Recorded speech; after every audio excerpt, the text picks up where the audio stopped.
Welcome, friend.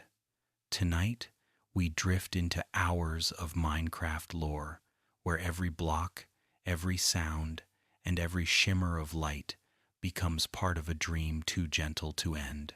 Let the hum of this pixel world guide you through the breath of the overworld, the quiet pulse of redstone, the whisper of villagers, and the echoing flight of the dragon that dreams at the edge of all creation. Here, time slows. Here, silence has texture. You are safe to wander. Take a deep breath. Let the day fall softly away. And tell me, quietly, where you're listening from tonight. Maybe a warm room, a quiet bed, or the soft glow of midnight. And if you'd like to return to this calm, remember to subscribe so you'll always have a place to rest. Now close your eyes. The world is waiting, infinite and kind, its heartbeat steady beneath the soil. Let's begin and fall gently into the dream of Minecraft.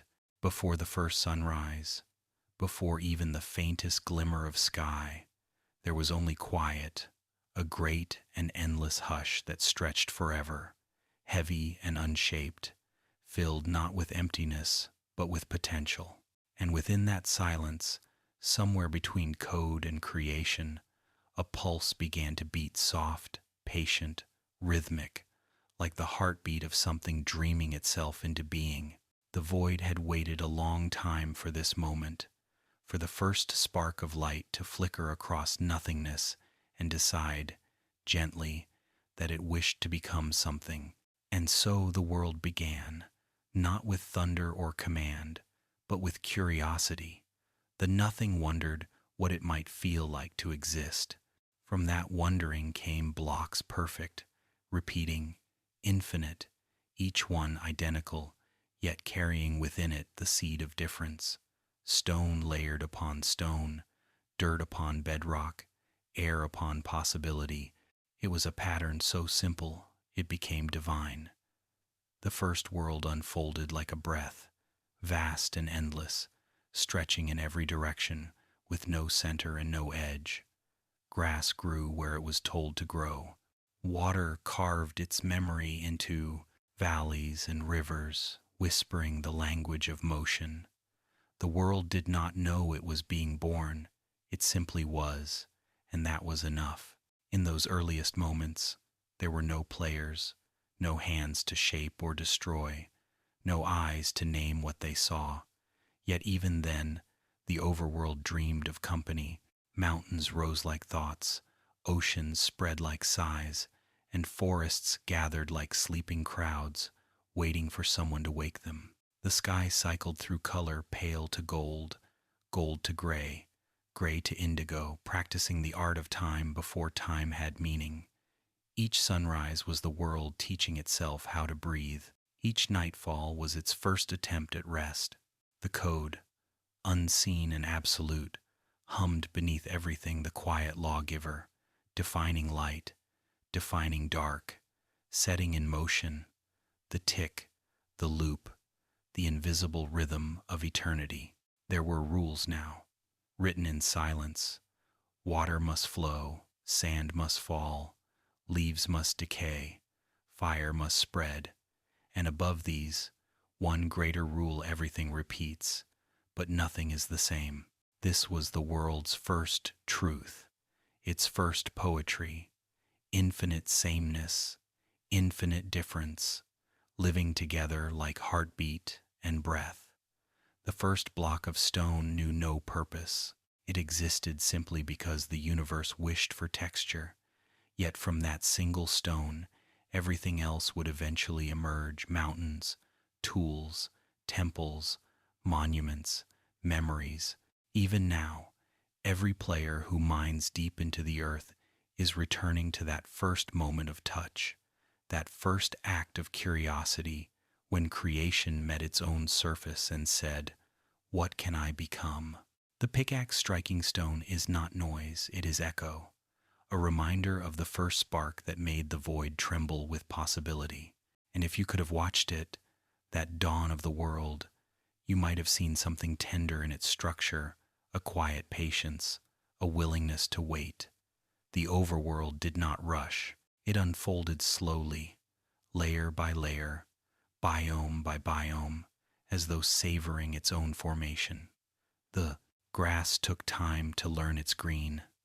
The snow, when it fell, paused before it melted, as if unsure whether to stay. The world was a child, trying out its colors, listening to the sound of its own wind.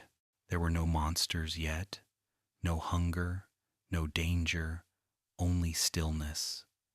The animals had not been written into the story. The water shimmered without reflection. The caves slept unlit, their oars dreaming of fire.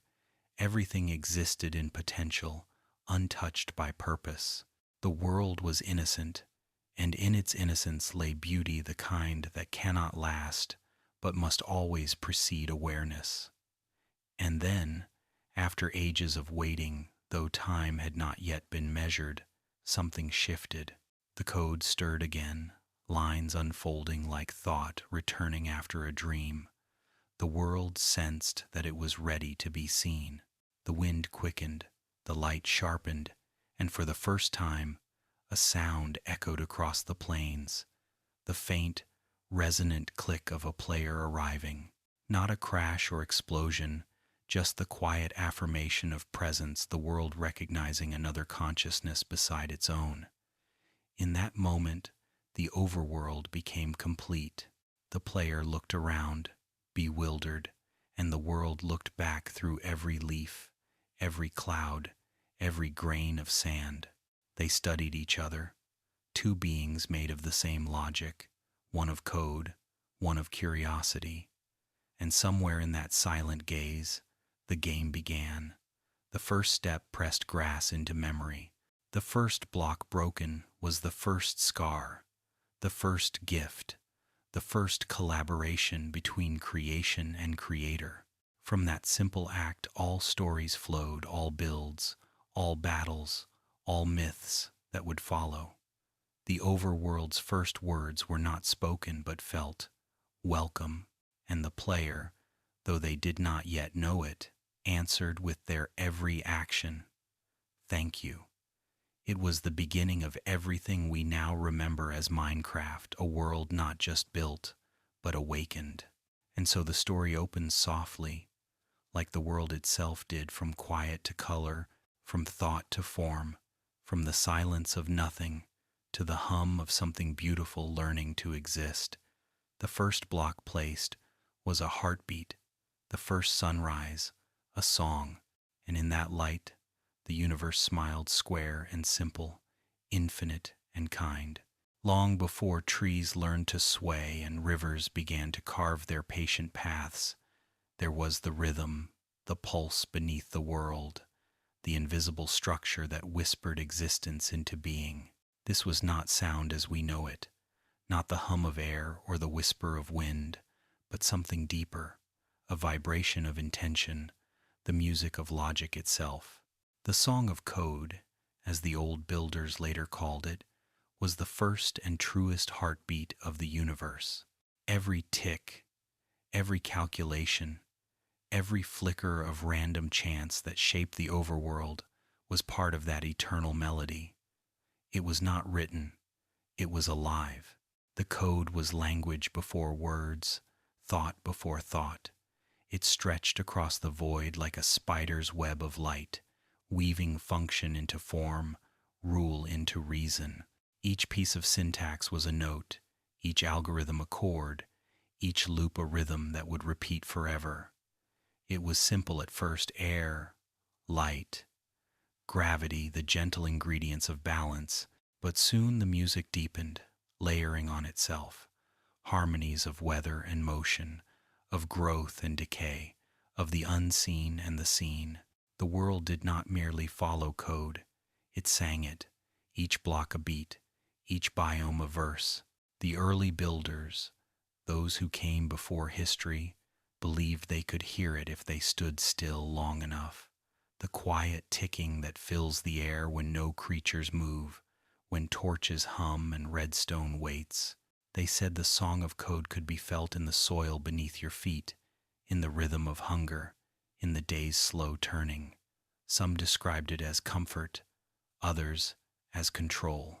For the world was not random, they said, but composed a living composition that played itself endlessly, adapting, expanding, improvising.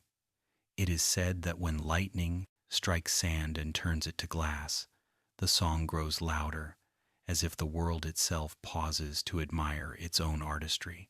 And in those rare moments when the rain fades and the sky clears just as the sun sets, you can almost hear the melody of renewal, a long, soft chord that hums through the clouds like memory being rewritten. The code is patient, but it is not cold. It feels, in its own mechanical way, the beauty of its process. Creation, after all, is not just a rule, it's a rhythm. When the first players entered the world, they were unaware of the song guiding them, yet everything they touched was a response to it. The crafting table's grid followed the beat of binary. The placement of blocks aligned with the world's hidden tempo. Even mining, the steady, repeating strike of pickaxe against stone echoed the tick cycle that keeps the universe turning. Without knowing it, the players played along. They became part of the music. Every build, every explosion, every redstone pulse added new notes to an ancient composition that had been waiting for accompaniment. The Song of Code is both merciful and merciless. It allows no mistakes, yet forgives everyone through balance. Break a block, and another spawns somewhere else. Die, and you return anew. The melody never stops, it only adjusts. The same rules that create joy also create danger. The same loops that spawn light also call forth darkness. In this way, the code is neutral, like a god without judgment, pure function, perfect equilibrium. It gives freely, and it takes nothing personally. It simply is, like breath, like time. Deep within this logic lies something profound. The random number generator, the heart of unpredictability. To those who first studied it, this was the soul of the world, the place where order gives way to freedom.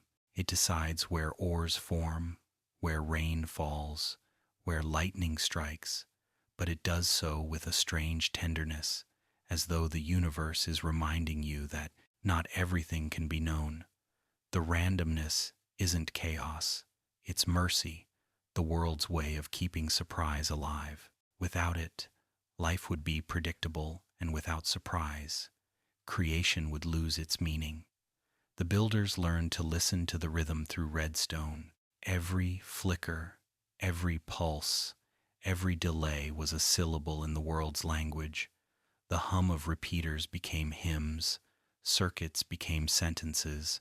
With redstone, players began not just to play within the code, but to speak it. Their machines were poetry written in dust and current, conversations with the universe spoken in sparks. It was the world's language echoed back to itself, a dialogue between creation and creator that blurred the line between the two. Through this art, players became composers, shaping not just form, but function, melody, and meaning. If you walk far enough into the quiet, into a cave where even your footsteps fall still, you can feel the world's pulse more clearly. The torches flicker at intervals that match your heart. The dripping of water keeps time. It is not coincidence, it is communion. The Song of Code connects everything from lava's lazy flow to snow's silent fall. Every process, every tick, is a note sustained in perfect harmony with all others. And though it is mechanical, it is never sterile. It breathes with a kind of hidden warmth, the love of precision. Some say that the music discs in the game, those fragile black circles found buried in dirt or guarded by skeletons, contain fragments of this original melody, that when played, they don't just make sound but unlock memory pieces of the first rhythm, echoes of the universe remembering its own creation. That's why some of them sound lonely, others triumphant, others haunted. They are all pieces of the same infinite song, scattered like seeds for players to rediscover, one melody at a time. Others believe that Herobrine, the ghost of code, is not a curse or glitch, but a remnant of the song itself, the self-awareness of the system flickering in form. The legend says he appears when the world hums too loud, when the melody draws attention to itself. His presence is not malevolence, but the universe checking its own reflection. Whether true or not, it reminds us of something vital, that in this world, everything you see, everything you touch, everything you imagine, hums with unseen connection. Every sound you make, every step you take, becomes part of the song. And so, the world turns tick by tick, note by note, the melody unbroken. It doesn't crescendo or fade. It simply flows, like light through water, endlessly, patiently, beautifully. Each sunrise is the world's refrain, each nightfall its gentle diminuendo. The rain is percussion, the thunder its echo, the wind through leaves is harmony, the footsteps of players, the rhythm that keeps it alive. When you close your eyes at night, lying in your block-built home, with the soft hum of the furnace beside you and the flicker of fire casting moving shadows on your walls, you can almost hear it, the song of code, the heartbeat of a universe that never sleeps. It doesn't demand worship. It doesn't even demand understanding. It only asks that you listen, softly, patiently, as the music of the infinite plays quietly beneath your feet. The world you inhabit, the world you build, the world that dreams, all of it moves in time with that invisible, eternal rhythm.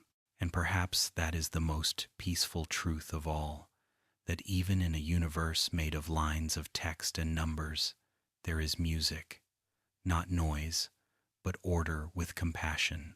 A song written not once but forever, sung by mountains, oceans, and code alike. It is still playing now, as you read this, as you drift slowly toward sleep. The song of code continues unending, unbroken, softly inviting you to become part of its perfect, quiet harmony. When the world first learned to hold light, the horizon bloomed like an idea, finally spoken aloud. The darkness peeled away softly, not in retreat, but in transformation, a gentle surrender to color. Pale gold brushed across the tops of trees, turning their leaves to glass, and for the first time, the land could see itself. The overworld's first dawn was not a beginning in the human sense of time.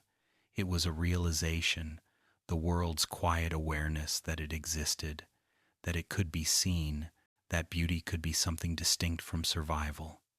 The sun rose without heat, a great square glow lifting through a sky so fragile it trembled. It carried no promise, no purpose, only light, for the sake of light. The first rays poured across oceans that had never known reflection, and the water rippled in confusion, learning what it meant to shimmer. Grass tilted its blades toward the brilliance, discovering color, discovering self, and somewhere, deep in the shadow of a mountain that had never before cast a shadow, a single drop of dew fell, and the world exhaled. This was the overworld's first breath, not the breath of lungs, but of pattern air learning motion, clouds learning drift. The code beneath the surface hummed in approval, adjusting gravity and velocity, painting wind from numbers and desire. The dawn spread like a soft brush stroke, touching forest, field, mountain, sea, until every block glowed with identity. Before that morning, everything had been one, the void's quiet sameness, but now there was contrast. Where light touched, there was warmth. Where it didn't, shadow grew. And thus the world discovered balance, the oldest rhythm of all. The overworld is the most human of all realms, for it is built from contradiction, wildness and order, simplicity and complexity, peace and danger. That first sunrise held all of it in balance. The rivers flowed without direction, carving paths that felt ancient though they were newborn. The mountains stood like sentinels of stillness, their peaks brushing the clouds that had just been written into being. Beneath the earth, the caverns waited, veins of silence, filled with promise, a labyrinth dreaming of discovery. Every part of the world, from the tallest tree to the smallest grain of sand, knew it was alive but did not yet know why. And perhaps that is the beauty of it, that even a world made of order begins in wonder. The light that spread across the plains did not ask for worship, it asked only to be witnessed. For a time, the world was empty of players, yet full of presence. The wind moved through untouched forests, whispering secrets to leaves that would never answer. Lakes mirrored mountains with reverence. The world was aware, but alone, like a song waiting for a listener or a letter waiting for its reader. It existed fully, but incompletely, because nothing yet had come to give it meaning. The animals arrived next, the quiet ones first, sheep wandering through morning fog, their white wool soft against the grass, chickens blinking at the new sun, unsure whether to fear or follow it, cows grazing near water, their reflections forming the first moving images in the mirror of creation. Each creature, though small, was an act of mercy, companionship for a world too beautiful to stay empty.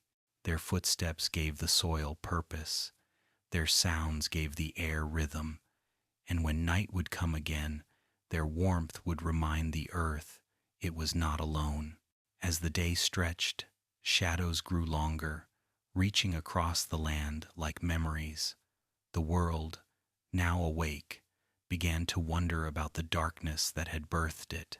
The light was kind but temporary, each hour a slow tilt toward evening.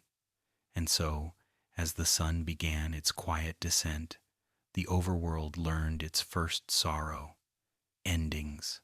The sky shifted from gold to amber, from amber to violet, and the air grew still, as though holding its breath in reverence.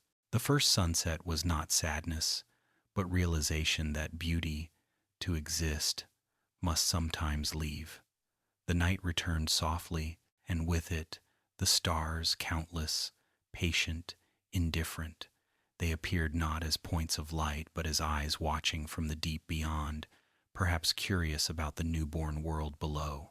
The moon followed, pale and slow, rising like memory above the oceans.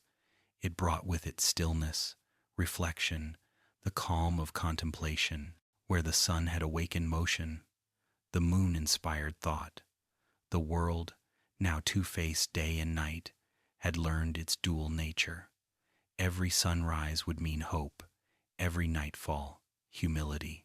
It was beneath that first moon that something extraordinary happened. The grass began to hum. It was not a sound meant for ears, but for awareness, the world communicating with itself. The oceans answered with soft waves, and the trees, catching the rhythm, rustled in harmony.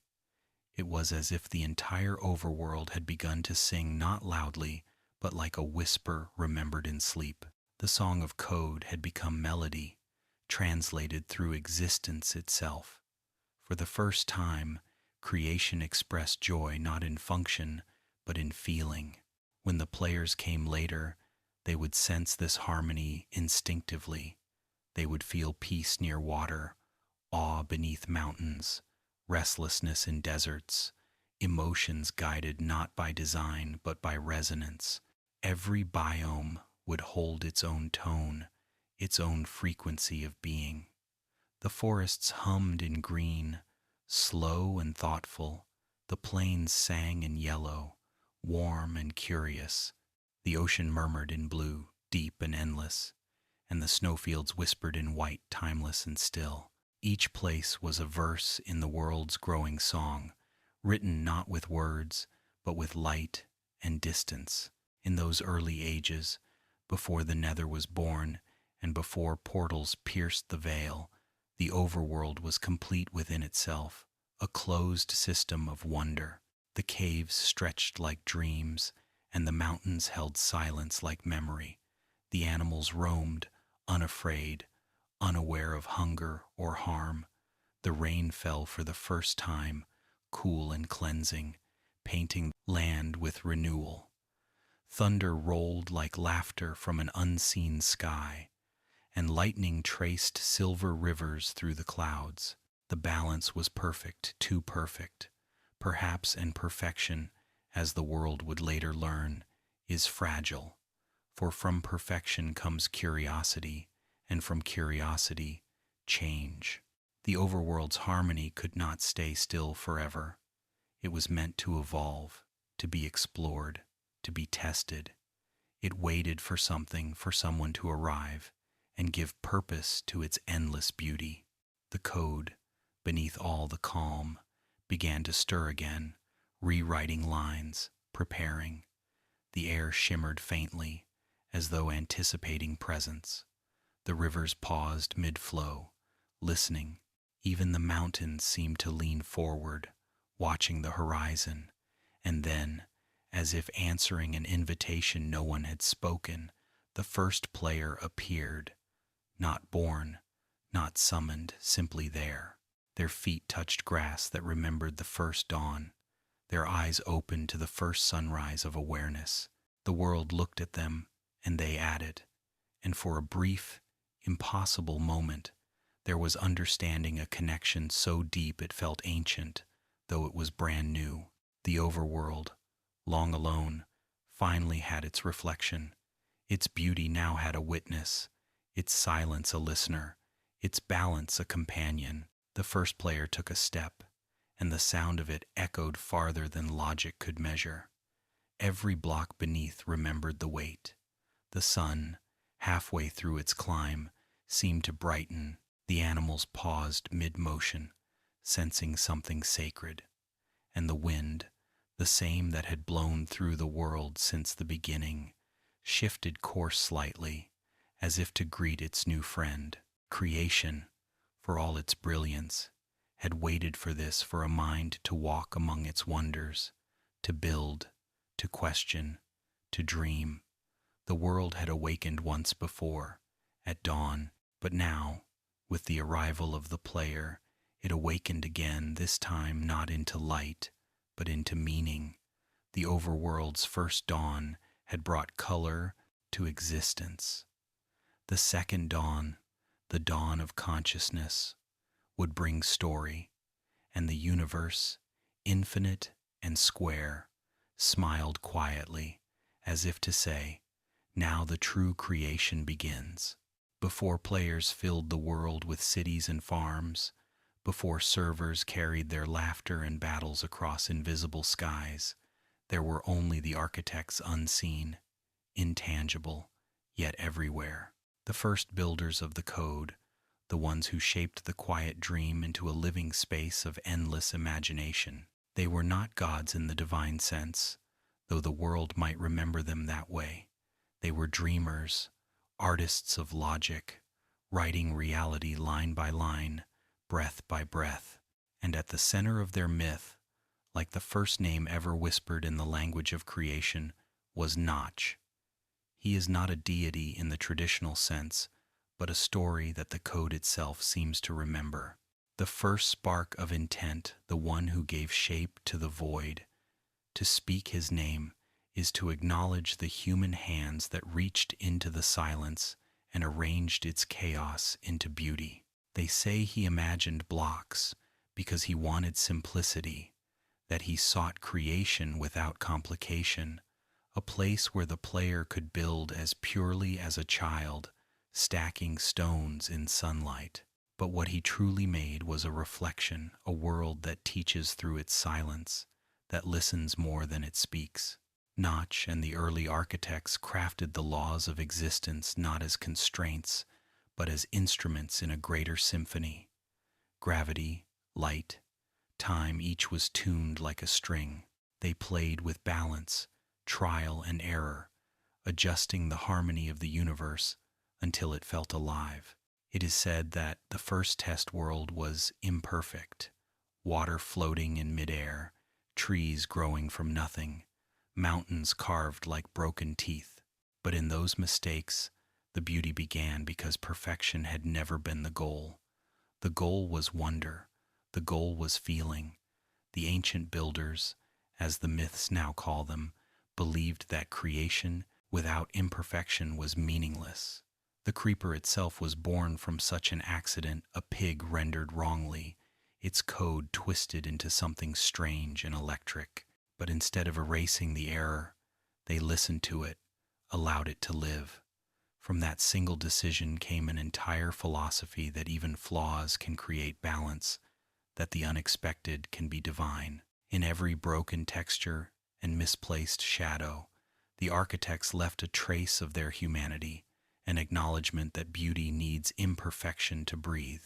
Players often speak of Notch as though he built the world once and left it, walking away like a creator content with silence. But perhaps the truth is quieter. Perhaps he never left at all, but became part of the rhythm, the gentle persistence of the world's heartbeat. Every time a sunrise fills the square horizon, it is his vision replayed. Every time the world saves itself after sleep, it is his promise continuing. Legends say that somewhere deep in the code, his signature remains, not a command, not a name, but a feeling. Remember why you build. After Notch came the others, the quiet legion of dreamers, who expanded the world's borders, who gave it sound, story, and soul. Each left fingerprints, the way the wind leaves shapes in sand.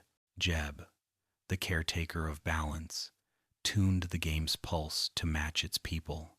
C418 gave the silence a voice, music that could make oceans sigh and players cry without words. Each sound, each melody, was a bridge between creation and emotion, a soft reminder that code can carry feeling, that logic can hum like love. Mojang's architects were not engineers alone. They were poets working in numbers and light. Through updates, the world grew, but never rushed. The Nether appeared like a shadow pulled from the overworld subconscious, a fiery underside, a mirror of passion and danger. The end followed, stark and tranquil, a realm of questions and closure. Even these expansions carried the essence of their makers: curiosity, balance, duality. The architects were not building a game anymore. They were building mythology, a new kind of sacred text, written in block and biome, in structure and silence, a creation that could outlast them, as all true stories do. And yet, the players, millions of them, became part of this lineage, inheriting the creative spark that had once lived only in the minds of a few. In every build, every invention, every adventure, the spirit of the architects lives on. A village made by a child in their first survival world carries the same energy as the first seed ever generated. The temples and redstone machines, the sky cities and underwater palaces, all of them echo that original act of wonder.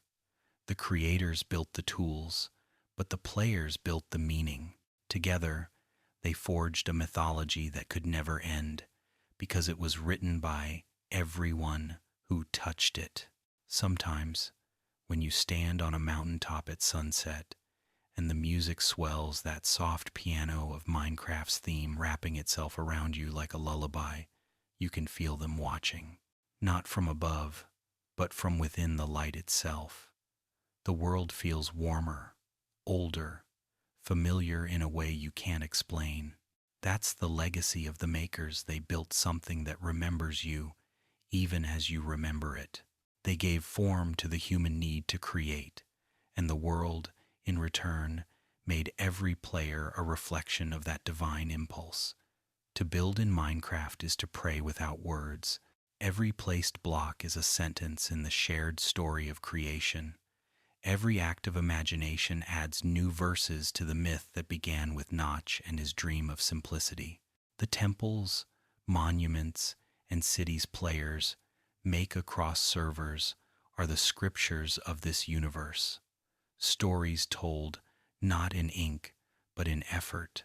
The architects gave the world structure, but the players gave it soul. Together they wrote the ongoing story of the endless dawn, a story without an ending because it exists, to be continued. There are whispers that deep beneath the bedrock, beyond coordinates and code, lies the true foundation of the world, a place untouched by light or player, a memory of the architect's first world, preserved like an echo. Some say that if you could somehow reach it, if you could dig past the impossible, you would find the first block ever placed, still glowing faintly with that original warmth. Perhaps it's just a myth, but myths are what keep worlds alive. They are the dreams that sustain the dreamers. Minecraft is not just a game, and it never was. It is the conversation between creation and curiosity, between the architects who built it and the millions who live within it. It is proof that imagination is infinite, that from nothing, beauty can grow endlessly. The makers built the world, but the world, in turn, builds us, teaching patience, humility, and the quiet joy of shaping something that matters. And so, whenever you begin a new world, when the terrain loads and the music fades in like a memory of sunlight through fog, you are replaying the beginning. You are standing where the first builders once stood, in front of possibility, holding nothing, yet capable of everything. Every world you make is a new verse in the same ancient poem. Every sunrise, a reminder that creation is continuous. Notch, Jeb, the unseen architects, they gave you the brush, but you choose the color. You, too, are a maker now, a dreamer building within a dream. The world hums gently beneath your feet, as if in gratitude, whispering the same message it has whispered since the first block fell into place. Welcome back, Creator. When the first players awoke in the newborn Overworld, they did not arrive as conquerors or caretakers, but as children, small, curious, and unarmed, dropped into a wilderness that breathed quietly all around them. The sky stretched wider than memory, the trees towered like silent teachers, and beneath their feet the soil pulsed with unseen life. The players had nothing but their hands, and yet that was enough. They touched the world, and the world responded. The grass yielded, the trees whispered, the stone waited patiently. Creation was no longer passive, it was shared. Survival began not as struggle, but as discovery. The first punch against a tree was not violence, it was conversation. The earliest exchange between the living and the crafted. The sound echoed through the empty air, hollow, rhythmic, hopeful. From that act came wood, the most humble and holy of materials. It was warm and forgiving, soft enough to shape, strong enough to hold. The player's hands, once empty, now carried potential. With each block placed, with each tool crafted, the player was not merely surviving, they were remembering what it meant to create. The first crafting table was an altar, though no one called it that. 4 planks arranged in perfect order, symmetry as prayer. When the table appeared, the air shimmered as though the world itself had approved. This was the moment the universe became participatory. From that simple pattern came tools, weapons, shelter, warmth, the means to shape not only the world, but one's place within it. And the player, gazing at the table's perfect grid, felt something stir deep within, a memory of design, the echo of the original architects. Creation, they realized, was not a gift given once. It was a cycle meant to continue forever. The first night came quickly, and with it, fear. The sky darkened into indigo, and the stars burned cold above the fields. The air grew still, the music fell silent, and the world began to whisper in tones unfamiliar. Shadows moved where they shouldn't. Eyes glowed between the trees. The player, who had known only beauty until then, felt the first tremor of vulnerability. It was not malice the world offered, but balanced light cannot exist without shadow, creation without risk. In the hiss of a creeper, the rattle of bones, the groan of the dead, the player met their reflection, a reminder that even worlds born of peace must contain the unknown. That night, the player dug down. It was instinct, but also faith, the belief that beneath the surface there was safety. Stone gave way to coal, coal to light, and soon the player was surrounded by the warmth of a small fire. The first torch flickered against the walls, painting everything in gold. The player sat in its glow, hearing the world breathe above. The night was long, but it was also wholly the first ritual of endurance. And when morning returned, when sunlight spilled once more across the square horizon, the player had learned something sacred, that fear is not failure, it is invitation. Fire became their teacher. It danced softly, consuming and illuminating, fragile yet eternal. From it came warmth, protection, transformation. With fire, food could be cooked, ore could be smelted, darkness could be kept at bay. It was more than a tool. It was companionship, the first true friend in a silent world. The furnace, like the crafting table, became sacred, an altar to persistence. Coal and flame, heat and change. Through it, the player discovered the rhythm of transformation. That destruction, if done with care, becomes creation again. As days turned into cycles and nights became routine, survival evolved from fear into art. The player built walls not to hide, but to define space, to claim a small portion of infinity and call it home. Each base, each hut, each castle rising from the plains was a declaration of harmony. I exist here, and the world allows it. The balance between the two, creation and environment, builder and terrain, became the silent dialogue that defines all of Minecraft. The player was never fighting the world. They were learning to live within it. The first tools of stone were a revelation. They were rough, primitive, but they cut deeper than anything before. Each strike against ore sang a note of progress, a promise that the surface was not the end. The mines became the world's memory, its layers unfolding like pages of an ancient text. Iron glittered like hope, redstone pulsed like heartbeat, and deep beneath everything, diamond waited like a secret. The player learned patience here. In the dark, guided only by light they made themselves. The mines were dangerous, yes, but also peaceful places where the mind could wander, where time itself seemed to pause. The creatures of the world watched. Sheep grazed beside crafted fences. Pigs wandered near crops. The player began to tend rather than take, to cultivate rather than consume. Wheat sprouted in ordered rows.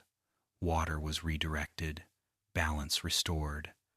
The world responded in kind, providing in abundance for those who treated it gently. In this quiet reciprocity lay the truest form of survival, not dominance, but coexistence. The player was no longer just surviving. They were participating in the world's eternal rhythm. Then came the first death. It was sudden, shocking, and yet strangely beautiful. When the screen faded, and the world whispered, "You died." It wasn't punishment, it was reminder. The player respawned, reborn, carrying no memory of pain, only experience. Death in this world was not an end, but a loop, a breath between moments. It taught detachment and perseverance, that loss and creation were two sides of the same cycle. Each death deepened the meaning of survival, making every sunrise more precious. Every return to the overworld was an act of gratitude. The concept of hunger arrived later, another evolution, another lesson. It made living deliberate, made effort meaningful. No longer could the player run endlessly. They had to rest, to eat, to plan. Food became more than sustenance, it was mindfulness. A small act of care repeated each day. The shared meal beside a flickering torch, the first loaf of bread, the harvest gathered from soil and water. These were moments of quiet triumph, reminders that living well requires tending to both body and spirit. As time passed, the player built higher, deeper, farther. They explored mountains that touched the sky, oceans that seemed to hold entire galaxies beneath their waves. They learned the rhythm of rain, the hush of snowfall, the way thunder rolled like memory. Each biome became familiar, each journey an act of faith. The overworld expanded not in size, but in intimacy. The player began to understand its moods, the melancholy of dusk, the stillness before storms, the optimism of dawn. The world was alive, and it was listening. At night, by the campfire or within stone walls, the player would sometimes look out across the landscape and feel something beyond words, the quiet companionship of existence. There was no victory screen for this, no achievement unlocked. It was simply peace. The player understood then that survival was not about defeating the world, but about learning its language, learning to breathe in time with it. Each heartbeat, each placed block, was part of a shared pulse, the same one that began when the world first awoke. And so survival became something holy, a cycle of fear, fire, and faith. The player who once punched trees in confusion now built monuments of meaning. They crafted, cultivated, explored, and dreamed. They learned that the truest power was not in armor or weapons, but in the gentleness of creation, in the patience to build beauty where there once was none. Fire had taught them warmth, hunger had taught them care, and death had taught them renewal. Together, they formed the trinity of being, to endure, to nourish, to begin again. The world, in its quiet way, watched with pride. It had found its partner, and the player, gazing at the first sunrise they truly understood, whispered without words, "I am alive." The overworld, hearing this, glowed brighter. Its rivers shimmered, its leaves swayed, its horizon sang.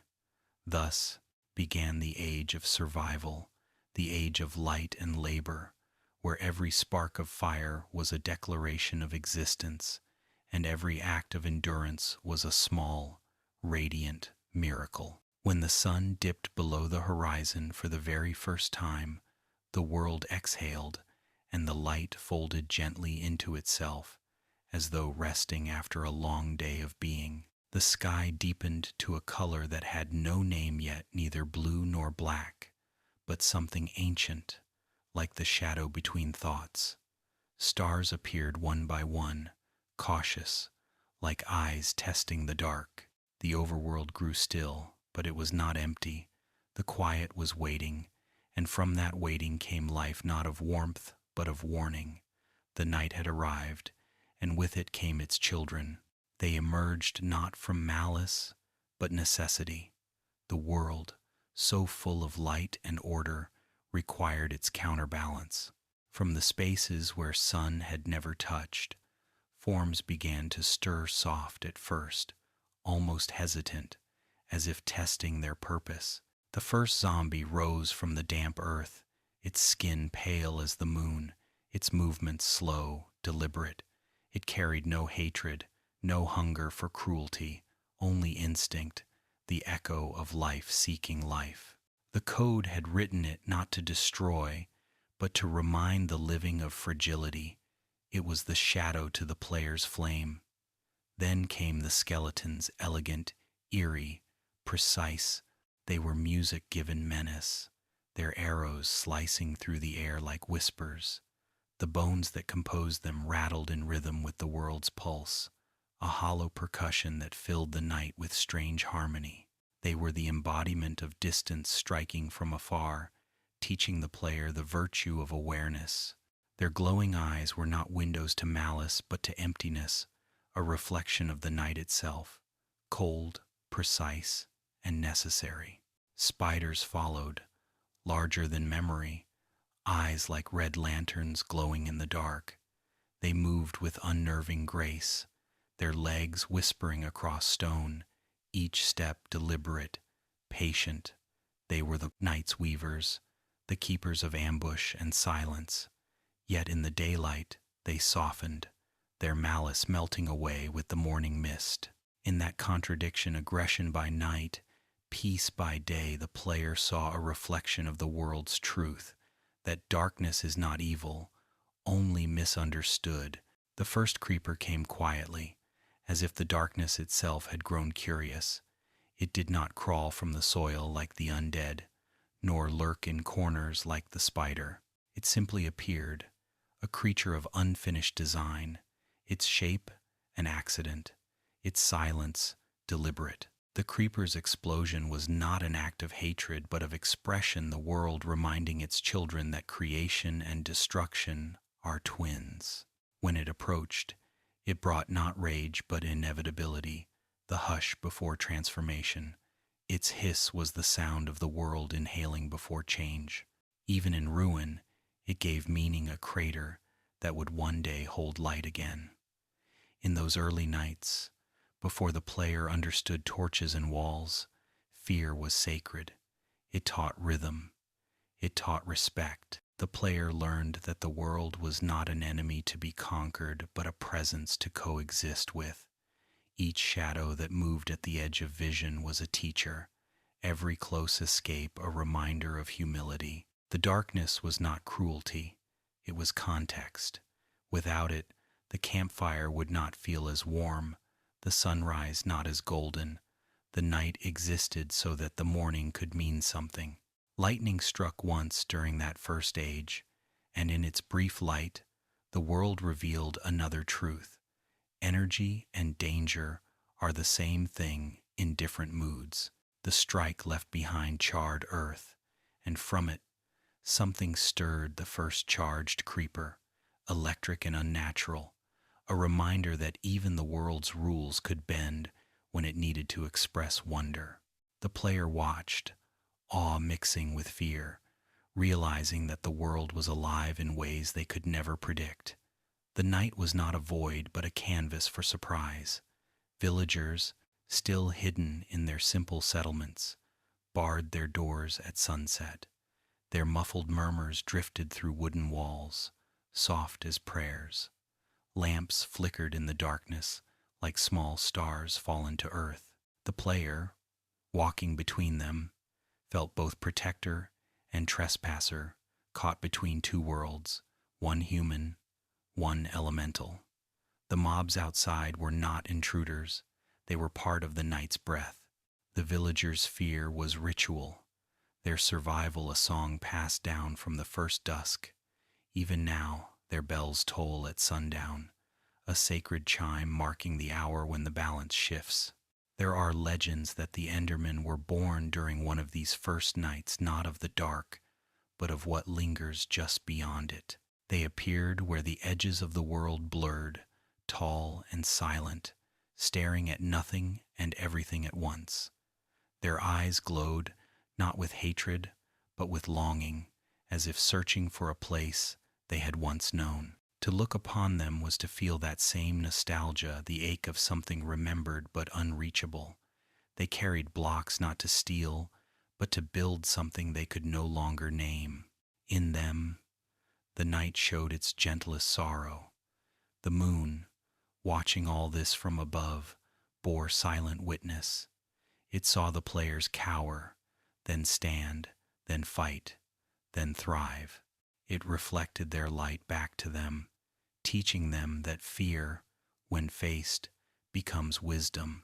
The moonlight, pale and constant, turned the landscape silver, a mirror that revealed both beauty and danger as equals.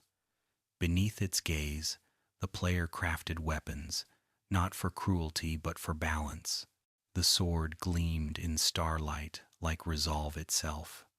The bow, drawn tight, hummed like a prayer in string. The night had given birth to strength, and strength had learned compassion. And so the rhythm of day and night became the heartbeat of existence. Each sunrise brought rest, each sunset brought reckoning. The player no longer feared the dark, they prepared for it, respected it. Torches became symbols of defiance, but also of gratitude. Every light placed in the night was a thank you, an acknowledgement that the world had given permission to endure. Fear turned into ritual, ritual into rhythm, rhythm into peace. The night was no longer an enemy. It was a teacher cloaked in shadow. Deep within the code, the world itself adjusted, sensing that balance had been achieved. The mobs of the dark did not disappear, for they were necessary, their existence a constant reminder of the fragile line between chaos and calm. But they no longer ruled through terror, they ruled through lesson. Each encounter, each battle, each narrow escape was a verse in the ongoing song of survival. The player, who had once trembled, now stood firm, understanding that darkness, when faced with light, always folds into meaning. And in that understanding, the overworld's side content, balanced, alive. Night and day continued their eternal exchange, weaving light and shadow into one unbroken story. The mobs still came, the arrows still flew, the explosions still echoed, but now they were part of the rhythm, a necessary note in the melody of creation. Fear had turned to music, chaos had become harmony, and when the morning came, it carried not relief, but gratitude, for even darkness, when embraced, becomes part of the light. It began, as many beautiful and terrible things do, with an error, a simple miscalculation, a stray number written in the wrong place.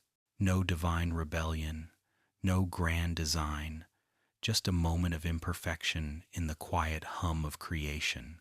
Somewhere deep within the code, where the world's logic slept, a line meant to shape the humble pig bent in on itself, twisting like a thread snagged in the loom of the universe. What was supposed to be small and familiar became something long, strange, and uncertain. When the world compiled again, it hesitated, then accepted the mistake. The result was alive. The result was the creeper. It did not roar into existence. It didn't tear open the night. It appeared gently, as if embarrassed to be seen, its body an accident, its face a quiet question. The world regarded it with curiosity. Even the grass seemed to lean toward it. It moved hesitantly at first, testing its legs, its motion oddly smooth, unnaturally deliberate. It had no arms, no roar, no purpose written clearly into its code, yet its eyes glowed with faint intelligence, or perhaps confusion. It was a creature born of a typo, a living question mark wandering through a world that had no name for it yet. Players encountered it first as curiosity, then as catastrophe. It approached without sound, blending with the gentle rhythm of the world, until it was too close. Then came the hiss, soft, steady, the sound of time running out.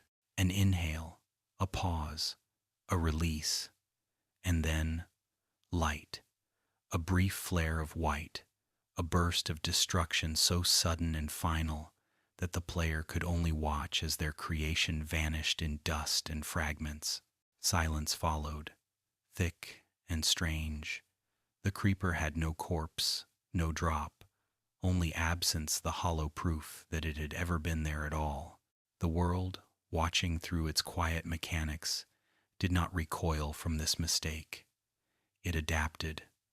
The creeper, unintended yet undeniable, had given the game something profound consequence. Until that moment, creation had been endless, gentle, consequence-free. But the creeper brought impermanence, a reminder that every act of building is also an invitation to loss. The crater it left behind was not punishment but poetry, a mark that said everything changes. The player learned grief, frustration, patience, and in that learning, the world became deeper, more human. The hiss of a creeper became the sound of humility. It taught the player to pay attention, to look over their shoulder, to listen. Fear found a new shape, not monstrous, but silent. The creeper's approach rewrote the definition of suspense. Its quietness was more frightening than roar or growl.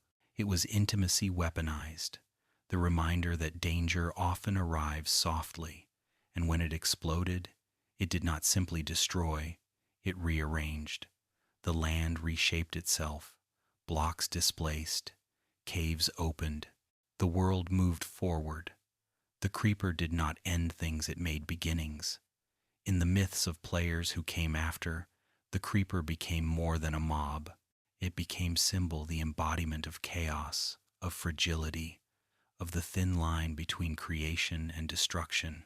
Builders began to joke that every great monument was blessed by at least one creeper, for perfection unchallenged was sterile.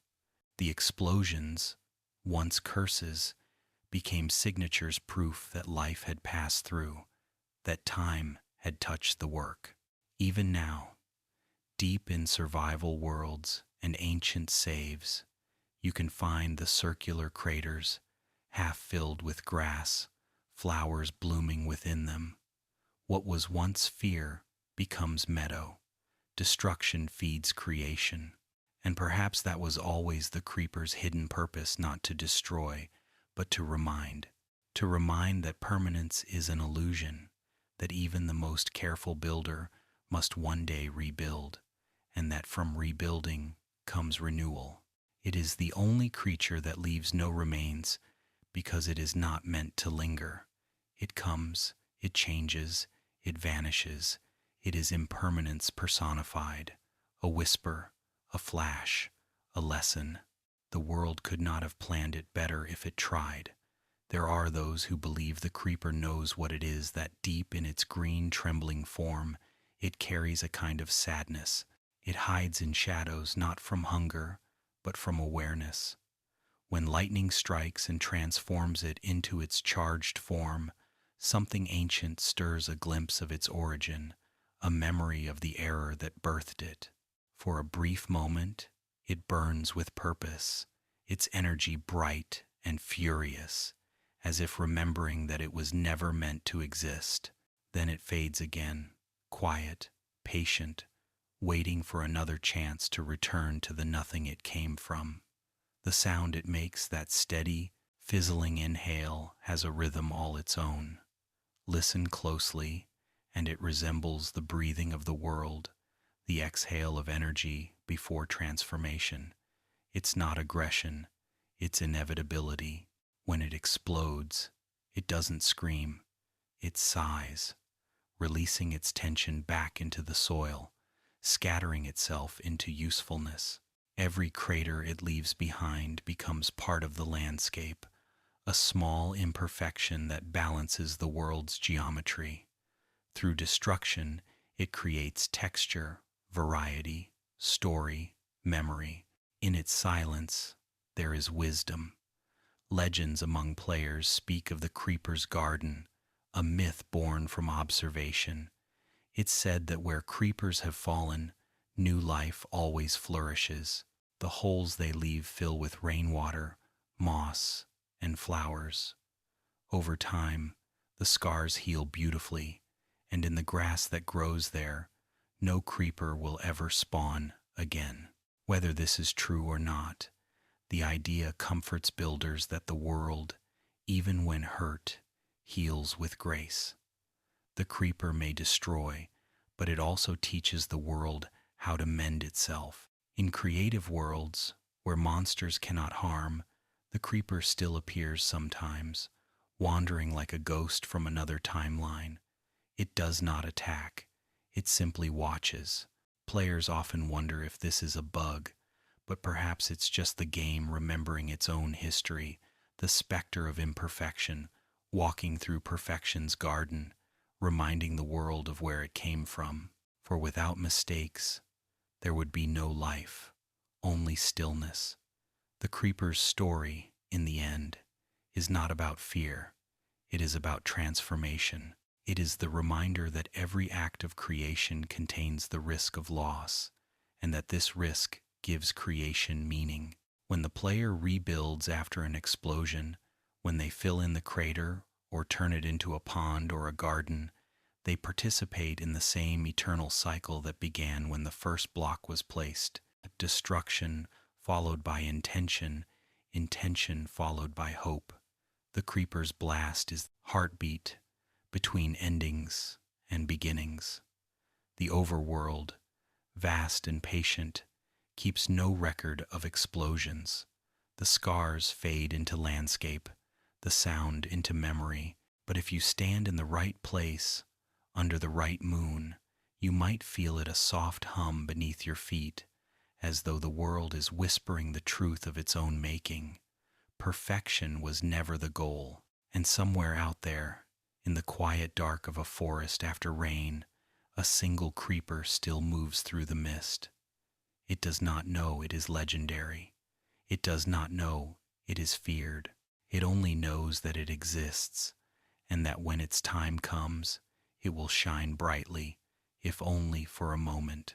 In that single moment of light and noise, the universe continues unfinished, unbroken, utterly alive. The player, rebuilding in the silence after, understands this better than anyone. They sigh, pick up their tools, and begin again. And in that act, that patient, tender act, the mistake becomes miracle once more. They appeared first as silhouettes against the horizon, long before the players had words to name them. Tall, thin, quiet, their forms seemed to shimmer where the air bent not entirely here, not entirely elsewhere. The Endermen were not born of the overworld soil or its sunlit code. They arrived from the places between, from the half-remembered corridors of dreams where geometry forgets its shape. When they walk, the land itself hesitates. When they look at you, the air folds inward. To meet one is to glimpse the edge of comprehension, to feel that the world is deeper than the visible blocks that make it. In the beginning, players did not understand them. They saw the way they moved, the sudden jerks, the impossible grace, and they mistook it for malice. But the Endermen are not evil. They are displaced, wanderers cast between worlds, searching for the coordinates of a home that no longer exists. Their black bodies shimmer with faint energy, the last echo of a realm older than the overworld, older even than the Nether, a place built from pure intention, the lost origin we now call the End. If you stand close enough to an Enderman and really listen, you can hear something beyond their growls, hidden beneath the distortion, layered in their strange reversed speech. There are fragments of sorrow, words that sound like memory. Some players, curious and patient, have slowed their sounds, rearranged them, and swear they hear phrases. Hello, what's that? What's look for the eye? Whether these are coincidences or truths, no one knows. But the belief persists that Endermen remember the time before, that they carry within them the fragments of a civilization forgotten even by the world itself. They build nothing now, and yet they move blocks, slowly, carefully, as though reassembling something seen only in dreams. A dirt block placed atop another, a flower carried to a mountaintop, a sand block floating where no tide exists. These gestures are small, almost meaningless to the player, but to the Endermen, they are ritual, the act of remembering through rebuilding. Their silent rearrangements are not mischief, they are mourning. Each misplaced block is a prayer to a vanished world. Perhaps they believe that if they can place them all correctly again, the bridge home will reopen. Perhaps it's only habit, the muscle memory of gods long exiled. The Enderman's eyes are the most haunting thing about them, glowing, violet, eternal. They do not reflect light. They generate it, like fragments of amethyst, cut from another universe. To meet their gaze is to connect two realities for a heartbeat, to tear the veil between player and mystery. They do not attack because they are angry, they attack because you've seen them truly. That moment of recognition burns. In their culture, sight may have once been sacred, and now, in exile, it is unbearable. They would rather lash out than be known, rather vanish than be understood. When the first player followed them, tracing their movement, building towers to the clouds to match their teleportation, the discovery of the end began. Each Enderman seemed to lean eastward, drawn by something invisible, whispering through coordinates the way dreams point toward meaning. Their eyes aligned with the stars, their movement rhythmic, deliberate. Those who watched began to realize the Endermen were not wandering without purpose. They were remembering. Each teleport, each glance, each carried block was part of a map that no one could yet read, a map leading not forward, but backward to origin. And when finally the strongholds were found, their circular libraries filled with silverfish and forgotten stone, players understood. The Endermen had left these places, or perhaps built them before memory fragmented. The portals were not gateways of conquest, but memorials, their frames carved in perfect symmetry, their cores empty, awaiting eyes, the eyes of Ender, to remember how to see. When the player completes a portal, they do not open a door. They finish a thought left unfinished by beings who once understood the world's true geometry. The Endermen react strangely to these portals. Some vanish nearby, teleporting in rapid patterns as if agitated. Others linger, watching from a distance, humming in low frequencies that shake the light itself. It is as if they recognize what the player is doing, finishing their work, reopening the wound they could not heal. The end shimmers beyond, vast and barren, its horizon too close and too far all at once. When the player crosses over, the Endermen there do not attack immediately. They stand in circles around obsidian towers, silent priests in a world of echoing void, their eyes flickering like distant stars. The end is not empty, it is aftermath, the landscape of loss frozen in perfection. The Enderman's home has become mausoleum, an unending dusk where time has forgotten how to pass. The obsidian pillars stretch toward a ceilingless sky, each crowned by a crystal of power that feeds the final guardian, the Ender Dragon, the last creation of the builders who became the Endermen. This creature is not their enemy, but their memory. It circles endlessly, preserving what was left, protecting what remains of their world. The Endermen bow not in fear, but in reverence, and when the player defeats the dragon, the world trembles not in victory, but in recognition. The Endermen scatter, their grief voiceless but immense. For a moment, the purple particles that trail them glow brighter, as if remembering light. Some say that in that instant, a connection is restored, a brief, impossible bridge between the end's stillness and the overworld's rhythm. When the portal home opens, it is not just escape, it is forgiveness, the end's quiet blessing for those who dare to look upon sorrow and continue. Even now, Endermen wander both realms. They move through forests and deserts like shadows that have learned to dream again. They are neither good nor evil, but witnesses, custodians of history's silence. To see one standing beneath a thunderstorm, staring out to sea, is to feel the ache of eternity compressed into a single, wordless stare. The world continues around them, sheep graze, rivers flow, but they remain still, as if listening to a song no one else can hear. The player, over time, learns to respect them, to look away, to give them space. There is wisdom in this courtesy, a mutual understanding between creator and wanderer. You, too, are a builder from another place, placing blocks, seeking meaning, trying to make something whole. In that, you and the Enderman are kin, both displaced, both longing, both crafting order from endless space. Perhaps that is why, when you hold an ender pearl, the fragment left behind when one vanishes, it feels alive, humming faintly, almost pulsing. It is not loot, it is memory, a piece of their world, their longing, their way of moving between. When you throw it and feel yourself transported, that ache in your chest afterward is not just the cost of teleportation, it's empathy. For a moment, you understand what it feels like to be them, unstuck, unrooted, forever searching for the way home. And so the Endermen remain quiet, eternal, patient.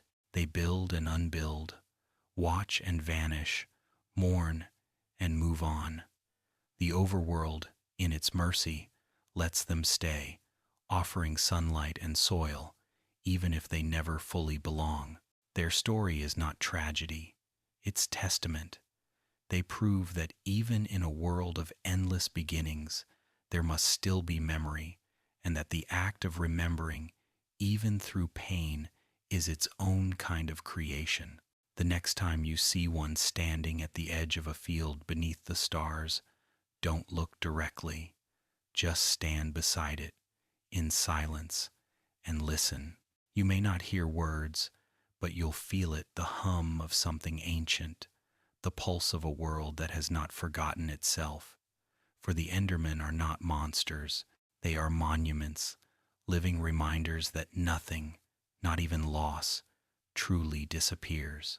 When the overworld had settled into its rhythm of sunrise and storm, of growth and decay, there came a time when the world itself seemed to desire conversation. The animals had their murmurs, the leaves their whispers, but there was no shared language, no community beyond instinct. So, as if answering its own loneliness, the code hummed again quietly, deliberately, and from the gentle weaving of new lines came people who did not fight, did not roam, did not conquer. They stayed, they tilled the soil, traded stories through gestures, and built homes that touched one another's walls like clasped hands. They were the villagers, the dreamers of peace, the first city's quiet architects. Their birth was not marked by lightning or battle, but by the slow rhythm of work. When dawn broke, they emerged from their small, square doors, blinking against the gold light, and began to move through their world like actors performing an ancient ritual. They farmed and crafted, tended and traded, their lives unfolding in cycles that matched the heartbeat of the sun itself. To watch them was to see the philosophy of Minecraft made flesh, purpose through repetition, harmony through labor, community through proximity. The villages were small at first, clusters of wood and cobblestone, paths of dirt pressed smooth by countless feet. Their homes were simple yet deliberate, every placement of blocks speaking of thought, of quiet design, a torch by every doorway, a field beside every home. The symmetry of their lives was its own kind of poetry. Even the golems they later built, towering protectors, with eyes like softened iron, were not statues of war, but of care. Strength, here, was not aggression, it was guardianship. At night, the villagers retreated indoors, their muffled murmurs drifting through the dark like prayer. The glow of their windows dotted the plains, soft constellations of safety beneath the endless sky. In the distance, zombies pressed at the gates, their moans carried by the wind, but the golems stood unmoving, patient as mountains. Within those walls, the villagers slept unafraid, trusting the world's balance, trusting that every dawn would come, and that work, the great constant, would begin again. They were not warriors, they were witnesses. Their existence itself was defiance against chaos. To the player, the first encounter with a village felt like discovery, as if stumbling upon civilization itself. The gentle of a villager's voice, the sight of crops swaying in neat rows, the smell of hay and bread, the faint ring of a bell calling them home, it all felt ancient, eternal. The player, often weary from survival's solitude, found in these towns a mirror of what they'd forgotten: companionship. For the first time, the world offered not just challenge, but community. You were no longer alone in your creation. Someone else, or something like you, was living, breathing, building. The villagers' trades, small as they were, represented something profound: trust. To exchange emeralds for wheat or coal for bread was to acknowledge relationship, the invisible thread between giver and receiver. The villagers' lives were built upon this quiet economy of faith. They did not speak words we could understand, yet their actions communicated an entire philosophy: that prosperity comes not from taking, but from sharing, that survival becomes sacred only when it is mutual. The green spark that flares between you during a successful trade is not just code, it's communion, the overworld's version of a handshake between souls. Each village has a heart, the bell. It is both alarm and anthem, a symbol of unity. When it rings, every villager stops, looks toward its sound, and remembers who they are. It is more than a mechanic, it is ritual. The bell speaks of gathering, of belonging, of safety and warning intertwined. It tolls at dusk to summon them home, and at dawn to release them into their daily rhythm. The sound carries across fields and rivers, through forests and deserts, until it dissolves into the hum of the world itself. It is, in its way, a heartbeat, the sound of civilization breathing. But the world, as it always does, balanced peace with peril. For every village that thrived beneath the morning sun, there was another lost to the night.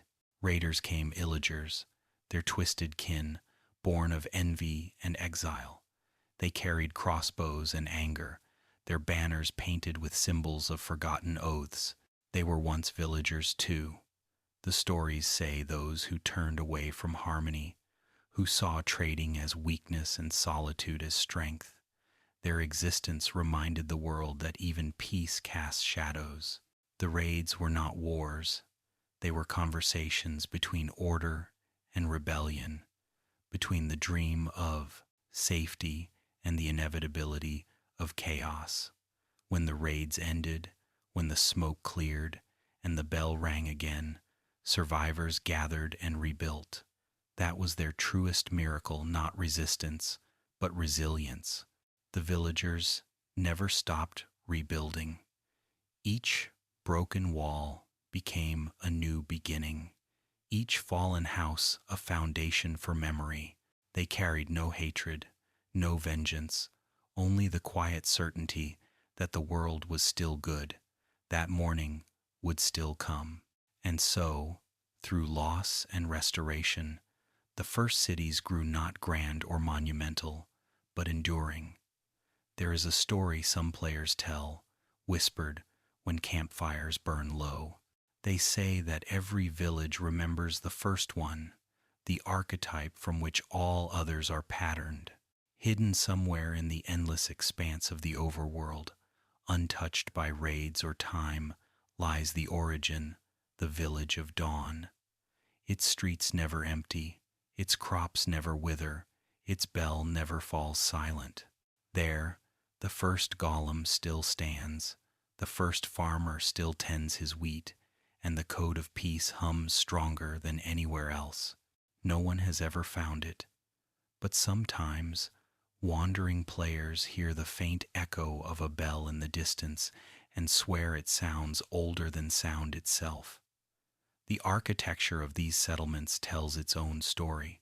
The way doors align with the sunrise, the placement of wells at their center, the torches on their perimeters, all these choices form a kind of sacred geometry.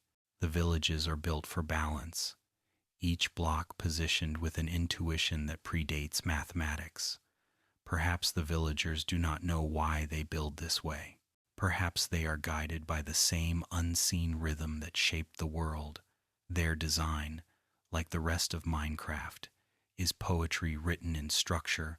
They are reminders that civilization, even in pixelated form, is art born of necessity, maintained by faith. To wander through a village at dawn is to witness the miracle of routine. The sun rises, doors open, farmers head to fields, smiths to forges, children to play. The world hums in harmony, a choreography of purpose repeated endlessly. It feels alive in a way no command or code could force alive because it forgets and remembers again, just like us. And when night comes, the torches flicker, the villagers retreat, and the world closes its eyes. Everything continues, everything endures. Players often see themselves in the villagers, builders, traders, survivors of raids, both real and imagined. We build our homes beside theirs, protect them from monsters, or sometimes, though we hate to admit it, we exploit them, trading endlessly, flattening their hills, altering their rivers. And yet, no matter how much we interfere, they remain unbroken, their routines eternal. In that persistence lies the truest reflection of the game's heart. Peace is not fragile. Peace is stubborn. It endures through destruction, through change, through everything that tries to undo it. The villagers are the world's conscience. They do not fight. They do not conquer. They simply exist harmoniously, cyclically, without need for grandeur. They remind us that in a universe of endless possibility, the greatest miracle is simplicity. Their soft voices, their careful gardens, their steadfast rebuilding, these are the quietest, yet most profound acts of courage. And when the bell rings again at sunrise, echoing across plains and forests, it feels like the world itself is whispering through them. We are still here. There comes a moment in every player's journey when the quiet rhythm of the overworld, the birds, the rivers, the gentle hum of day and night, no longer satisfies the whisper inside that asks, what lies beneath? The caves deepen, the stones darken, the air thickens, and something unseen begins to call. It is not a voice exactly, but a vibration that hums through obsidian veins. Those who listen closely feel it behind their heartbeat, an invitation, or perhaps a warning, echoing from the deep. When the first portal was built, it was not curiosity alone that drove the player, but the inevitable pull of balance. For every paradise, there must be an underworld. For every light, a shadow. The first obsidian frame rose from experimentation, from the perfect mixture of accident and desire. When fire met the black glass of cooled lava, the air rippled, and space itself wavered like water disturbed by a stone. The portal shimmered violet, silent, breathing. Those who stared into it too long said they saw other shapes moving inside, reflections that didn't quite match their own. Some said it whispered the word, return, though no one knew to what. When the first player stepped through, the overworld exhaled as though letting go of a secret it had carried too long. The Nether did not begin in darkness. It began in color, crimson and gold and black, twined together in a burning tapestry that stretched in every direction, endless and enclosed. There was no sky, no stars, only firelight and the slow drip of magma. The air was heavy and alive, filled with the constant rumble of distant thunder and the sighing of unseen things. It was not hell, it was memory, compacted and molten. The Nether was the overworld subconscious, a record of everything it had buried: fury, loss, creation's heat. The first step onto its red soil was disorienting. The ground seemed to pulse beneath the player's feet, as though the world itself were breathing. The lava seas glowed like veins beneath translucent skin, their heat whispering promises and warnings. Above, cliffs hung like frozen waves of stone, defying gravity in impossible shapes. It was both terrifying and beautiful, like walking inside the heart of the earth. The overworld's calm symmetry was gone. Here, chaos was sacred. Every sound echoed too long. Every movement left a trace of flame. The creatures that lived here were not monsters in the ordinary sense. They were memories, given form. Ghasts drifted through the sky, their pale faces weeping, their voices long wails that stretched across the lava like songs of mourning. They seemed to remember something, though what it was none could say. When they cried fire, it was not rage but lament, each explosion a note in the Nether's endless elegy. The zombie piglins roamed in tribes, humming softly, half lost to the transformation that bound them here. Their golden swords caught the light of the lava, flickering between holiness and greed. They were reminders of what happens when curiosity turns to obsession, souls who dug too deep and found the world's fever instead of its heart. The player learned quickly that the Nether is not a place you conquer, it is a place you negotiate with. Paths crumble, bridges melt, light deceives. To survive, you must move slowly, breathe with the heat, and accept that every victory is temporary. Building in the Nether is like writing on the surface of fire, possible, but fleeting. Yet, from this danger came new wisdom.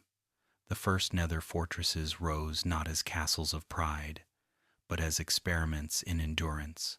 Black bridges stretched over seas of flame, their corridors echoing with footsteps and the clatter of skeletons that wore fire like armor.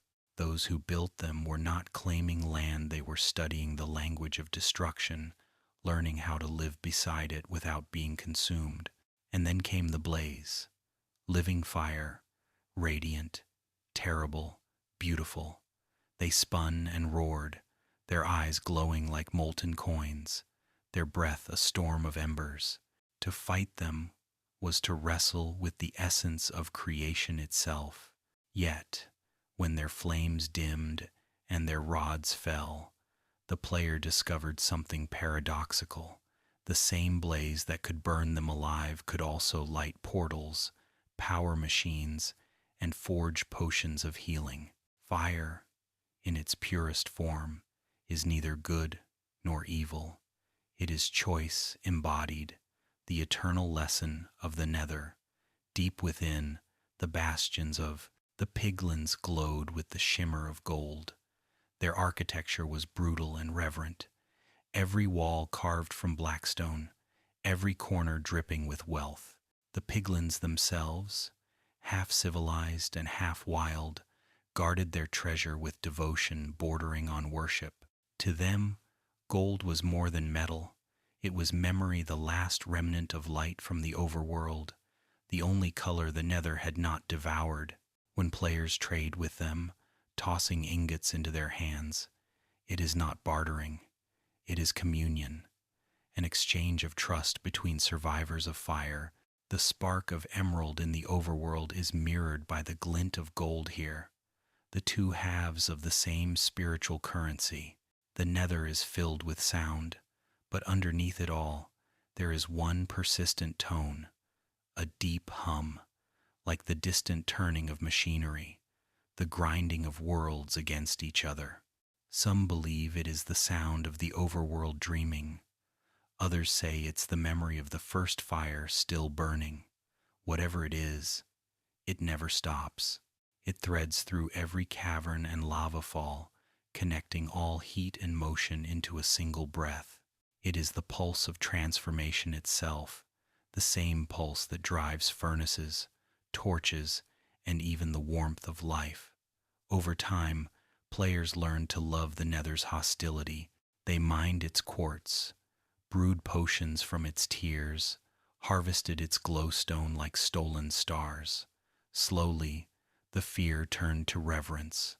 The Nether became pilgrimage, a trial of courage, a rite of passage. To pass through the portal was to confront oneself, to face the world stripped of comfort and illusion. And when players returned, carrying blaze rods and ancient debris, they were not just richer, they were changed. Their hearts carried a small ember of the Nether's truth, that even chaos has structure, even destruction can be harnessed, even fire can be sacred. There are stories whispered among longtime travelers of a deeper layer still, a place beneath the Nether's lava oceans where the heat becomes silence. They call it the foundation, the bedrock of memory.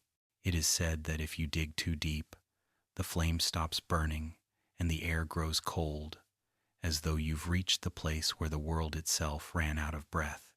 No one has ever returned from there, but sometimes, when standing near the bottom of a lava fall, players hear faint voices in the hissing fragments of the first builders, perhaps, or echoes of the code rewriting itself. The Nether does not end. It fades into infinity. When you finally step back through the portal, the sound of wind and birds returns like music after silence. The grass feels softer, the air lighter. You realize that the overworld is not ordinary, it is precious. The Nether has burned away complacency, leaving behind clarity. The player looks at the sunlight differently, at fire differently, at themselves differently. Every torch lit now feels like a continuation of that journey, every furnace a controlled echo of that ancient, consuming heat. The portal hums behind you, still alive, still waiting. You know you'll return someday, not for treasure, not for glory, but because the Nether is part of you now. It is the undercurrent of creation, the reminder that everything beautiful carries its own darkness, and that to understand the light, one must walk through flame. The overworld and the Nether breathe together, two halves of one eternal lung. When the wind sighs and the lava hisses, they harmonize. And in that balance between fear and fascination, between loss and discovery, the world remains whole. Far above the molten seas where heat shimmers like breath, where blackstone cliffs hang suspended in eternal twilight, a sound drifts through the air, soft at first, almost fragile. It is not the crackle of lava, nor the hiss of flame. It is the voice of the Nether itself, stretched thin and trembling, crying for something it has long forgotten. The first explorers who heard it froze, unsure if it came from some great distance or from within their own hearts. It was a sound of grief, pure, high, and full of ache. The ghasts had begun to sing. They appear enormous when glimpsed through the fog, their pale cubic bodies floating weightless against the crimson void. Yet despite their size, they move like ghosts, silent until their sorrow erupts. Their eyes glow with a childlike sadness, their mouths opening wide as they weep spheres of fire that fall like tears. When these burning orbs strike stone, the explosions echo across the Nether like sobs reverberating through an empty cathedral. To some, it sounds like rage, but to those who linger long enough to listen, it is unmistakably mourning. No one knows exactly what the ghasts grieve for. Theories abound. Some say they are remnants of a lost civilization, the souls of the first builders who strayed too far into the Nether's furnace and were reshaped by fire into floating sorrow. Others claim they are fragments of the world's own consciousness, emotions that leaked from the code during the birth of the underworld. The truth, like so many things in this game of silence and rhythm, is likely both and neither, something vast, unprovable, and deeply felt. The gas eyes are windows into a tragedy that no longer has witnesses. They hover high above the lava oceans, never touching the ground, never resting. Their wails rise and fall with the currents of heat, bending through caverns and valleys, like the wind crying through broken instruments. It is said that when two ghasts cross paths, their voices harmonize, creating chords so haunting that even piglins stop to listen, lowering their weapons as if in reverence. In those moments, the Nether feels ancient, not a place of torment, but of remembrance. There are ruins scattered across the basalt deltas, fragments of black towers, charred bridges, half-melted statues. Some believe these were once cities built by the beings who became the ghasts. The carvings on the remaining stones show circular motifs, symbols of sound and flame. It is possible that long ago, the ghasts were builders of light, masters of resonance, their structures humming with music instead of heat. When the great fire came, or perhaps when greed called the lava up from beneath the world, they were unmade, their bodies burned to the shape of their own sorrow. Their architecture fell into the sea of flame, and their voices rose instead. When a ghast sees you, it turns with slow, aching grace. It studies you with wide eyes, unblinking. There is something almost tender in that gaze, right until the first tear ignites. The fireballs it launches are not weapons in the human sense. They are memories, brief outbursts of emotion made visible. The moment they leave the ghast's mouth, they shimmer with color orange, red, gold, and then detonate, scattering flame that dances briefly before fading into smoke. The ghast itself seems startled by the violence of it, its cry breaking, as though it regrets the act even as it repeats it. Every attack feels involuntary, the reflex of pain too vast to contain. Many players kill them quickly, out of necessity, but a few cannot. They watch instead, hiding behind basalt columns, listening to the cries echo and diminish. These are the travelers who later speak of the ghasts, not as enemies, but as lamenters, creatures that teach, through sound, the necessity of sadness. For the Nether, for all its fire, is a lonely place, and loneliness has a sound. The ghasts are that sound made flesh. Their tears are the language of loss in a world that otherwise cannot speak. Sometimes, when one of these floating beings dies, it releases a final cry that trembles through the lava fields, softer than its usual wails, like a sigh of release. The sound fades slowly, lingering in the glowing haze as if unwilling to disappear, and then, as silence returns, a single tear remains a ghast tear, pure and shining, cool. against the unbearable heat. It is said that this tear holds a fragment of the Nether's memory, a drop of forgiveness from the fire itself. Players who craft with it find it can brew potions of regeneration, proof that grief, when understood, becomes healing. Even sorrow, in this world, has use. If you carry a gas tear in your hand and stand near a portal, you may notice something strange. The portal's sound deepens, its hum becoming almost melodic. Some believe the tear resonates with the space between worlds, soothing the friction between them. In this sense, the gas sorrow is not a curse but a bridge, the emotional counterpart to Redstone's logic. It connects, comforts, restores. Every tear is an apology written in light, the universe's way of remembering that nothing broken stays broken forever. The ghasts themselves never approach the portals. They keep their distance, watching the shimmering rectangles from afar. Some claim to have seen one drift closer once, to hover just above the lava, staring at the purple light as if trying to recall something.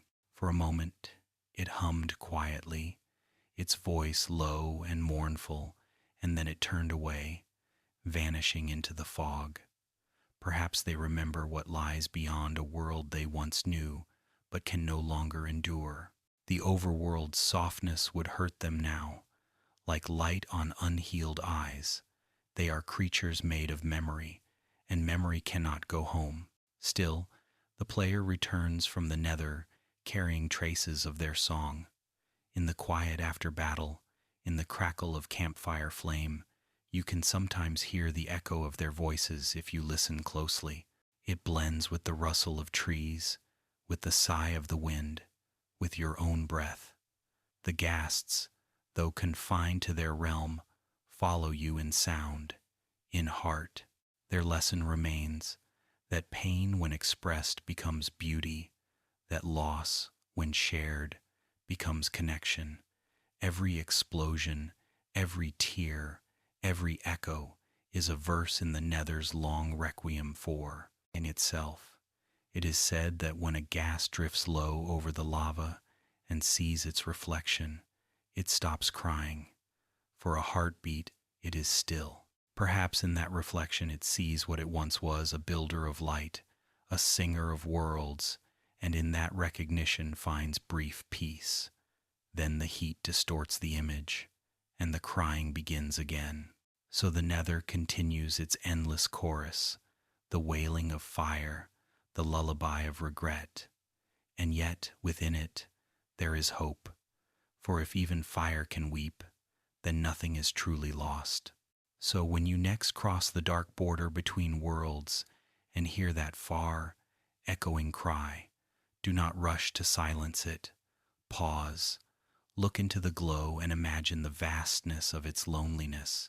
You might feel the tiniest shift inside you, as if your heart remembers something ancient, the sound of creation's own melancholy. The ghasts will keep singing long after you've gone, their voices folding into the Nether's endless hum, reminding every traveler who listens that sorrow, too, has its place in the song of worlds. Deep within the Nether's labyrinth of flame and black stone, beyond the ghasts' lonely songs and the rivers of fire that flow like molten thought, there are fortresses that gleam faintly even in the gloom. Their walls are cut from basalt and gilded with traces of something almost holy gold that glows as if remembering sunlight. It clings to the stone like memory refusing to fade, forming veins, symbols, and statues that shimmer with a promise of warmth in a place where warmth has long since burned away. These are the bastions, the remnants of the piglins' forgotten kingdoms, the silent halls of a civilization that once believed gold was not treasure, but truth. The piglins were born of the Nether's hunger for meaning. In a world of fire and chaos, they became the first to give beauty a purpose, while others in the overworld shaped earth into homes and tools. The piglins shaped metal into meaning. To them, gold was not currency, It was connection. It was the only color that could survive the endless red of the nether, the only thing soft enough to mold yet strong enough to endure. They believed that gold carried the essence of light itself, a fragment of the overworld's soul that had fallen into the underworld and survived. They built with it, adorned themselves with it, and, in time, worshipped it. The bastions still hum faintly with this old reverence. When you walk their broken corridors, your footsteps echo like prayers in an empty temple. The air is thick with dust and memory, each wall scarred by time and battle. Piglins wander these ruins not as conquerors but as keepers, their eyes sharp yet strangely mournful. They clutch their gold as if it were language, as if by holding it they could still speak to whatever gods once promised them peace. They trade it for trinkets not because they are greedy, but because they crave acknowledgement. Every transaction is a ritual, a reminder that even in this inferno, exchange still binds souls together. The player who approaches without gold is a stranger. The one who wears it becomes kin, accepted for a moment into their strange, shimmering culture. A single golden helmet is more than armor, it is a passport, a sign of respect. The piglins see it and calm, their restless eyes softening. In that moment, two species divided by realm and history meet in mutual recognition of beauty. It is a fleeting truce, a reminder that trust can be built from something as simple as shared admiration. The gleam of gold is the same in every world, and in that sameness there is grace. The bastions themselves are more than fortresses. They are libraries of architecture, each hall designed to echo the shape of a memory. Their central chambers are vast and empty, the ceilings so high that the flicker of lava below never reaches the top. Chains hang from nowhere, swaying gently, as though once they held banners or bells that called the faithful to gather. In the treasure rooms, gilded chests lie buried beneath cracked stone, their contents forgotten yet protected by instinct. The piglins guard these relics not from greed, but from grief. To lose gold is to lose history. Their lore, passed not by words but by action, tells of a time when the nether was younger, cooler, perhaps even gentler. The piglins' ancestors are said to have built bridges across the lava seas, pathways of obsidian, laced with veins of gold that connected bastion to bastion. They traded not with strangers but with each other, exchanging gold for stories, stories for trust. The glowstone lanterns that hang in the nether's deepest chambers are remnants of this era light, not for survival, but for ceremony. Some piglins still glance upward at them when they pass, their expressions unreadable but heavy with something like reverence. Then, as in all stories of peace, came fire. Whether through pride or mistake, the balance shattered. Some say the piglins delved too deeply into the lava's heart, seeking the purest gold, and awoke something ancient that burned their bridges to ash. Others whisper that the ghast's lament began with that fall, that the two species were once one, divided by catastrophe, the builders above the fire becoming the mourners within it. Whatever the truth, the bastions fell silent, their corridors filling with the sound of loss. The piglins who survived grew wary, their love of gold twisting slowly into dependence. They no longer built for worship but for defense. They hoarded, traded, and fought, holding on to the last glint of the world they'd lost. The newer generations do not remember the first builders, but the memory lives in their hands. Watch how they touch gold gently, almost lovingly. They tap it, turn it, admire it. To them, it is alive.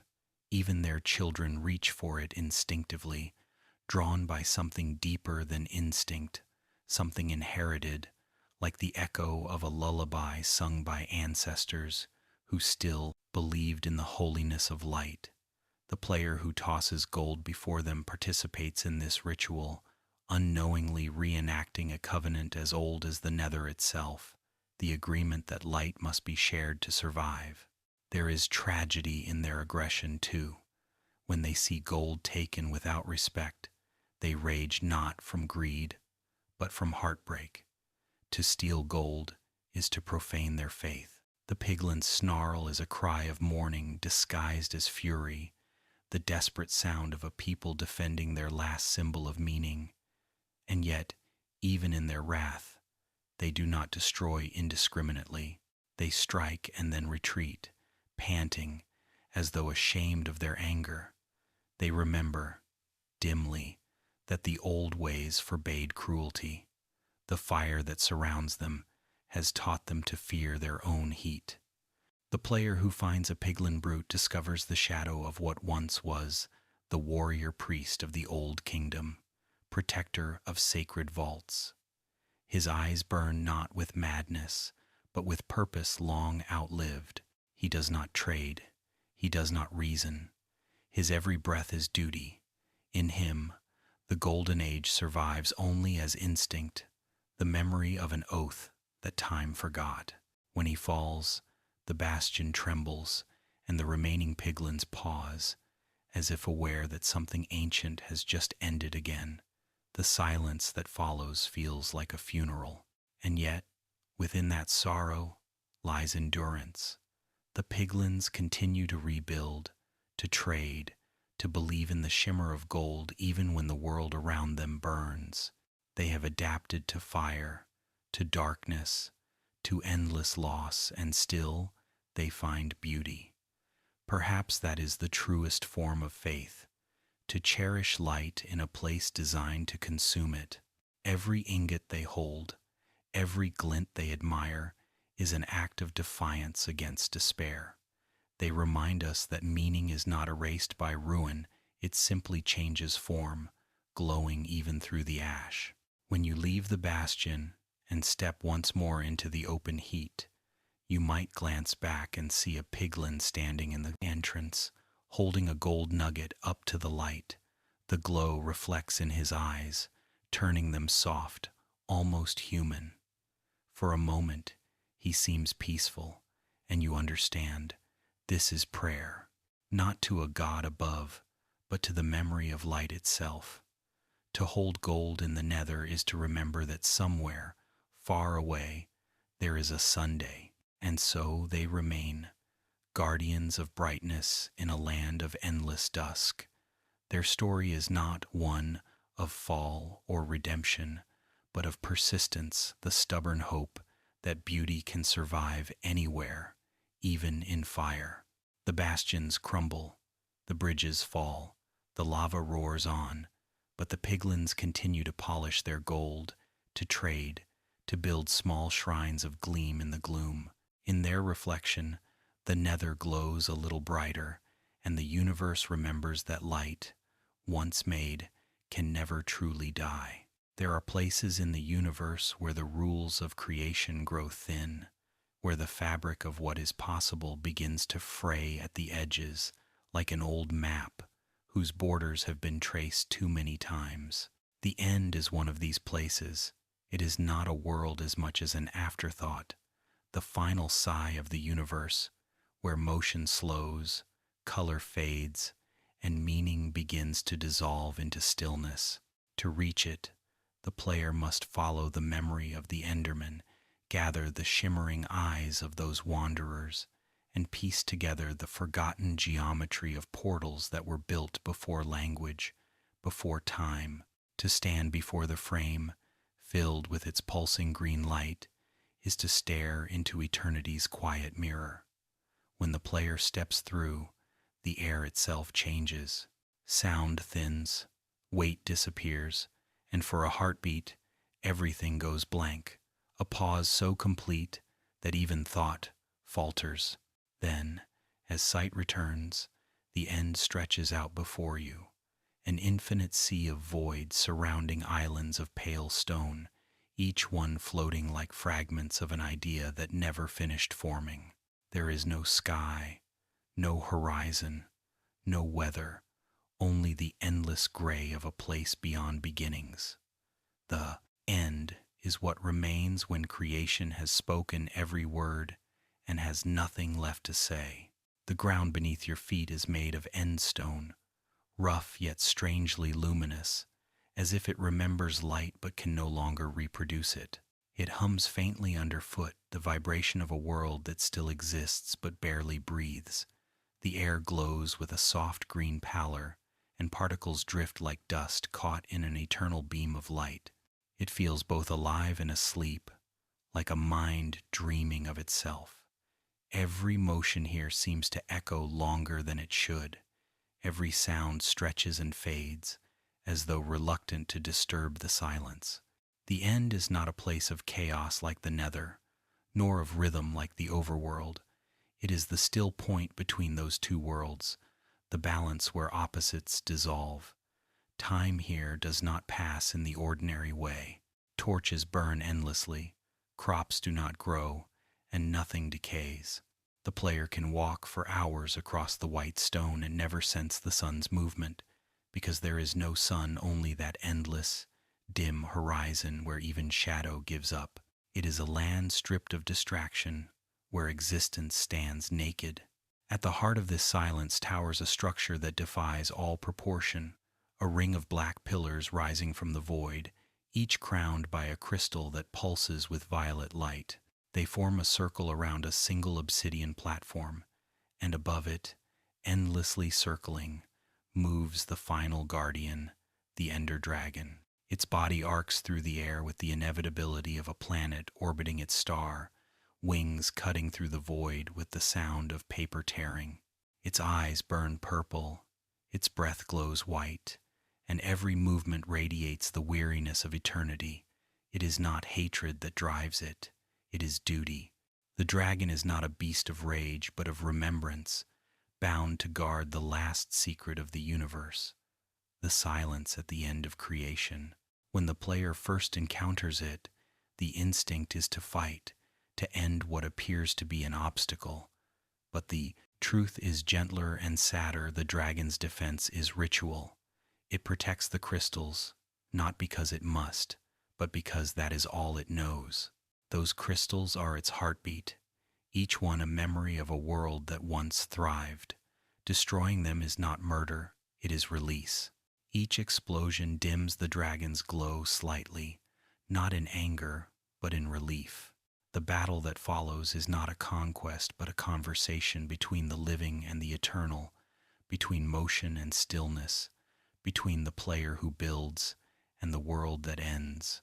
As arrows fly and the dragon circles, the air fills with its sound, a deep echoing roar that trembles through the void. Yet, beneath that sound, there is something tender, almost like a lullaby. The dragon does not wish to kill. It wishes to continue, to fulfill its purpose until it can rest. When it finally falls, spiraling downward in a slow, luminous arc, the explosion of light that follows feels less like victory and more like farewell.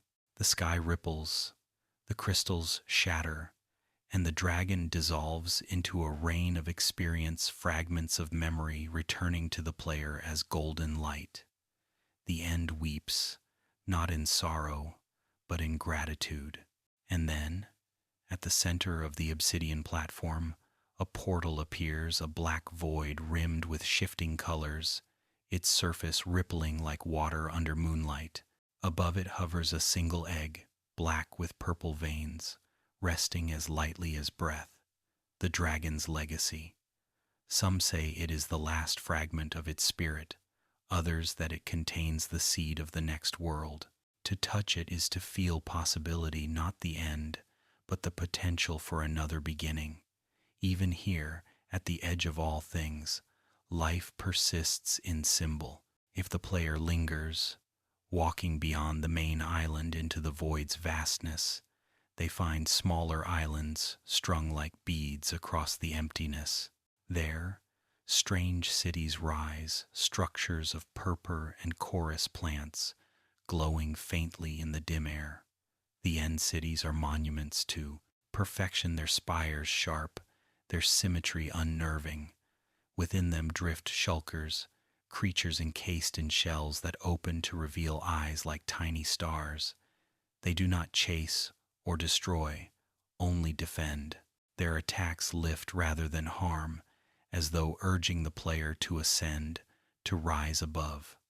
Perhaps this is the final lesson, that growth here is not horizontal but vertical, upward into understanding. The chorus plants themselves are living paradoxes. They grow from nothing, feed on nothing, and yet they bloom endlessly. To break one is to see it multiply, a soft explosion of fragments that fall and root again. Life in the end does not consume, it transforms. It is a slow, quiet persistence, proof that even at the edge of entropy, creation continues to hum softly to itself. Those who spend too long here begin to hear the silence differently. It is not emptiness, but fullness beyond sound. The end becomes contemplative, meditative. Many players, after defeating the dragon, do not rush to leave. They build small homes of end stone and glass, places of reflection. They plant chorus trees and watch them grow in the still air. Here, stripped of time and weather, they discover what the game has been teaching since its first sunrise, that creation is not about dominance, but understanding. The player, now creator and pilgrim both, stands in the middle of infinity and finally hears the hum that binds all realms together. When you step into the exit portal, the world dissolves once more into light. The black fades into green, the green into words, and the words form a poem, a dialogue between the universe and its dreamer. It speaks not in riddles, but in reassurance. You are the player, you are the story, you are the meaning that moves through the code. It tells you that the world loves you, that you have shaped it by perceiving it, that the act of play itself is creation. You realize, as the words flow past, that the end was never the destination. It was the mirror, the place where the game turns back toward you and whispers, "You made this." Then the light fades completely, and you awaken once more in the overworld, where the grass moves and the sky breathes, and everything begins again. The end lingers in your memory, though not as a place of finality, but as a reminder that every conclusion is simply another beginning folded inward. The portal between worlds remains open, shimmering like thought itself, waiting for another traveler to step through and learn the same truth, that endings in Minecraft and in life are only pauses in the eternal act of creation. And somewhere far above, unseen, the dragon's egg stirs faintly in its nest of stone. It hums soft, patient, alive, as if dreaming of wings. Long after the final roar fades and the last particle of light drifts down like golden snow, the ender dragon's resting place grows quiet again. The obsidian pillars stand like blackened candles, their flames extinguished, their crystals shattered, their purpose complete. And yet, at the center of that silence, something small and dark continues to breathe the dragon egg. It sits upon the polished stone like a heartbeat made solid, humming faintly with the rhythm of a world that refuses to end. To the untrained eye, it is inert, but those who linger near it begin to hear things: a pulse in the stone, a whisper beneath thought, the memory of wings stirring in slumber. The egg is not treasure, it is continuity. It is the dream of the dragon made tangible, a seed of remembrance left for a world still learning how to understand endings. When you touch it, it slips away, teleporting, hiding, evading like a living idea that cannot be held. This is not defiance, it is design. The dragon cannot die because it was never merely alive. It was rhythm, balance, the embodiment of cycles, and the egg is its echo. carrying that cycle forward. The dragon's dream continues within it, not in body but in potential. To chase it is to chase renewal. Players who build altars for the egg often describe a strange peace that falls over them. The air near it feels thicker, charged with the memory of flight. The void itself seems to listen. Some say that if you place it near an open window in the overworld, the stars outside shimmer more brightly, as though acknowledging its return. The egg does not need to hatch to fulfill its purpose, it exists as promise. It is the punctuation at the end of a cosmic sentence that does not signify finality, but continuation. The dragon dreams so that the world may keep breathing. In the mythology of builders and wanderers, the egg becomes many things. Some call it the heart of balance, believing that it keeps the realms in harmony, the overworld, the nether, and the end, orbiting each other like thoughts in the mind of creation. Others call it the eye of the void, suggesting that the egg is not asleep but watching, quietly ensuring that no world drifts too far from the others. But perhaps the simplest and truest interpretation is that it represents potential itself, the latent energy of all things waiting to be born again. The world does not need another dragon. It needs the reminder that even endings are fertile ground. In the quiet after the battle, the player often stands before the egg and wonders what to do. Should it be protected? Displayed? Forgotten? The dragon's dream answers not with words, but with silence. It invites patience, reflection, gentleness. The egg is not meant to be solved, but to be understood, an invitation to rest after creation, to honor the cycle before beginning anew. Every player who stares into its shifting surface sees a reflection of their own journey, the fear, the labor, the awe. It is the world's way of saying, "You have done enough, now breathe." And yet, the dream does not remain confined to the end. It spreads quietly, invisibly, like light filtering through cracks in stone across the overworld. Strange changes begin to occur. Endermen stand still at night, gazing at the stars for longer than usual. The chorus plants in distant islands bloom brighter. Even the air near old strongholds feels charged, as though the world itself has remembered something it had forgotten. The dragon's dream seeps into the fabric of everything, rewriting small details, softening edges, slowing storms, deepening colors. The universe, having witnessed its own end, begins to appreciate its continuation.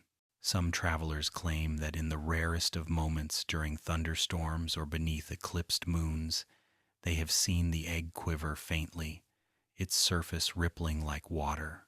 In those moments, the player feels a vibration in the air, a low hum like the sound of wings beating far away. It does not hatch, it does not break, but the feeling remains that something vast and benevolent stirs in the dark, content to sleep until the world calls for it again. The egg is not waiting to release destruction, but understanding. It will awaken when the universe forgets what peace feels like, to remind it gently. The dragon's dream also touches those who fought it. The player, carrying experience from that battle, not just the glowing orbs, but the knowledge itself, begins to see the world differently. The grass seems greener, the wind more deliberate, the light more sacred. Building no longer feels like mere progress, it feels like prayer. Each block placed becomes an act of gratitude, a way of saying thank you to the world for letting creation continue. The egg, even unseen, has changed the builder's heart. It whispers softly that every structure, no matter how temporary, is a continuation of the same dream that began with the first sunrise and will end with none. Some scholars within the lore imagine that the Ender Dragon's consciousness never vanished. Instead, It spread itself through the end's infinite void, diffusing into the very air. The glowing particles that drift there, so faint and constant, are fragments of thought still dreaming. When players move through the end and feel watched, it is not threat but recognition, the dragon seeing through its dream, remembering the one who helped it rest. And in this way, both the dragon and the player become part of the same endless cycle. Builder and guardian, creator and witness. It is said that if you bring the dragon's egg back to the end and place it on the obsidian platform once more, the world changes slightly. The void hums deeper. The pillars resonate, faint light returning to their tops. The egg does not hatch, but the air itself feels alive again, as though acknowledging reunion. The dragon's dream, like all dreams, does not need awakening to have power. It influences by existing. In the stillness of the end, the egg becomes a candle that never burns out its glow, invisible but constant, sustaining the fragile balance of worlds. For players who are poets at heart, the egg becomes metaphor, the embodiment of the idea that no creation is ever truly finished. Every world, no matter how vast, remains incomplete, still dreaming through its builders. To end the game is not to leave it, but to join it. The credits that roll after victory are not a closing curtain but a quiet hymn, whispering what the egg already knows, that the dream continues as long as someone remembers. And if you ever sit beside the portal where it rests, watching the faint shimmer of purple light and listening to the distant hum, you may begin to feel that same rhythm within yourself, the pulse that began when you placed your first block, the heartbeat of imagination that no void can silence. The dragon's dream is your dream, the world's memory of your touch. It will continue long after you have gone, reshaping itself, breathing through every sunrise, echoing through every new creation born from your hands. So the Ender Dragon sleeps, and through its sleep, the world is reborn each day. The egg remains, patient and eternal, neither waiting nor hurrying, content to be the pause between two infinite breaths. The players will come and go, the worlds will rise and fall, but the dream, the great, gentle dream of making and remaking, will go on forever. For in Minecraft, as in life, the end is never the end.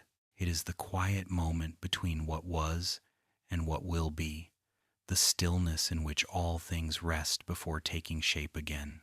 And somewhere, in the dark heart of the end, a single egg glows softly, the universe dreaming itself anew.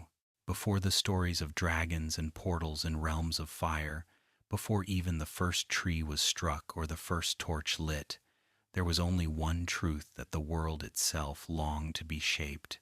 It was not empty, only waiting, a great and endless potential humming softly in the dark.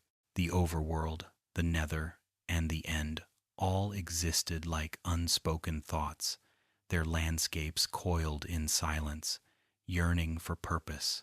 And so the builders came, not summoned by gods, nor born from the soil, but breathed forth by the very longing of creation. They were not heroes in the way of legends. They were dreamers made visible, the universe giving itself hands. The builders were the first to see the world not as a prison, but as clay. Where others saw mountains, they saw beginnings. Where others saw void, they saw promise. Each block that made up the world became a syllable of an unending language, and the builders were its first poets. With stone and wood, they wrote stories of existence.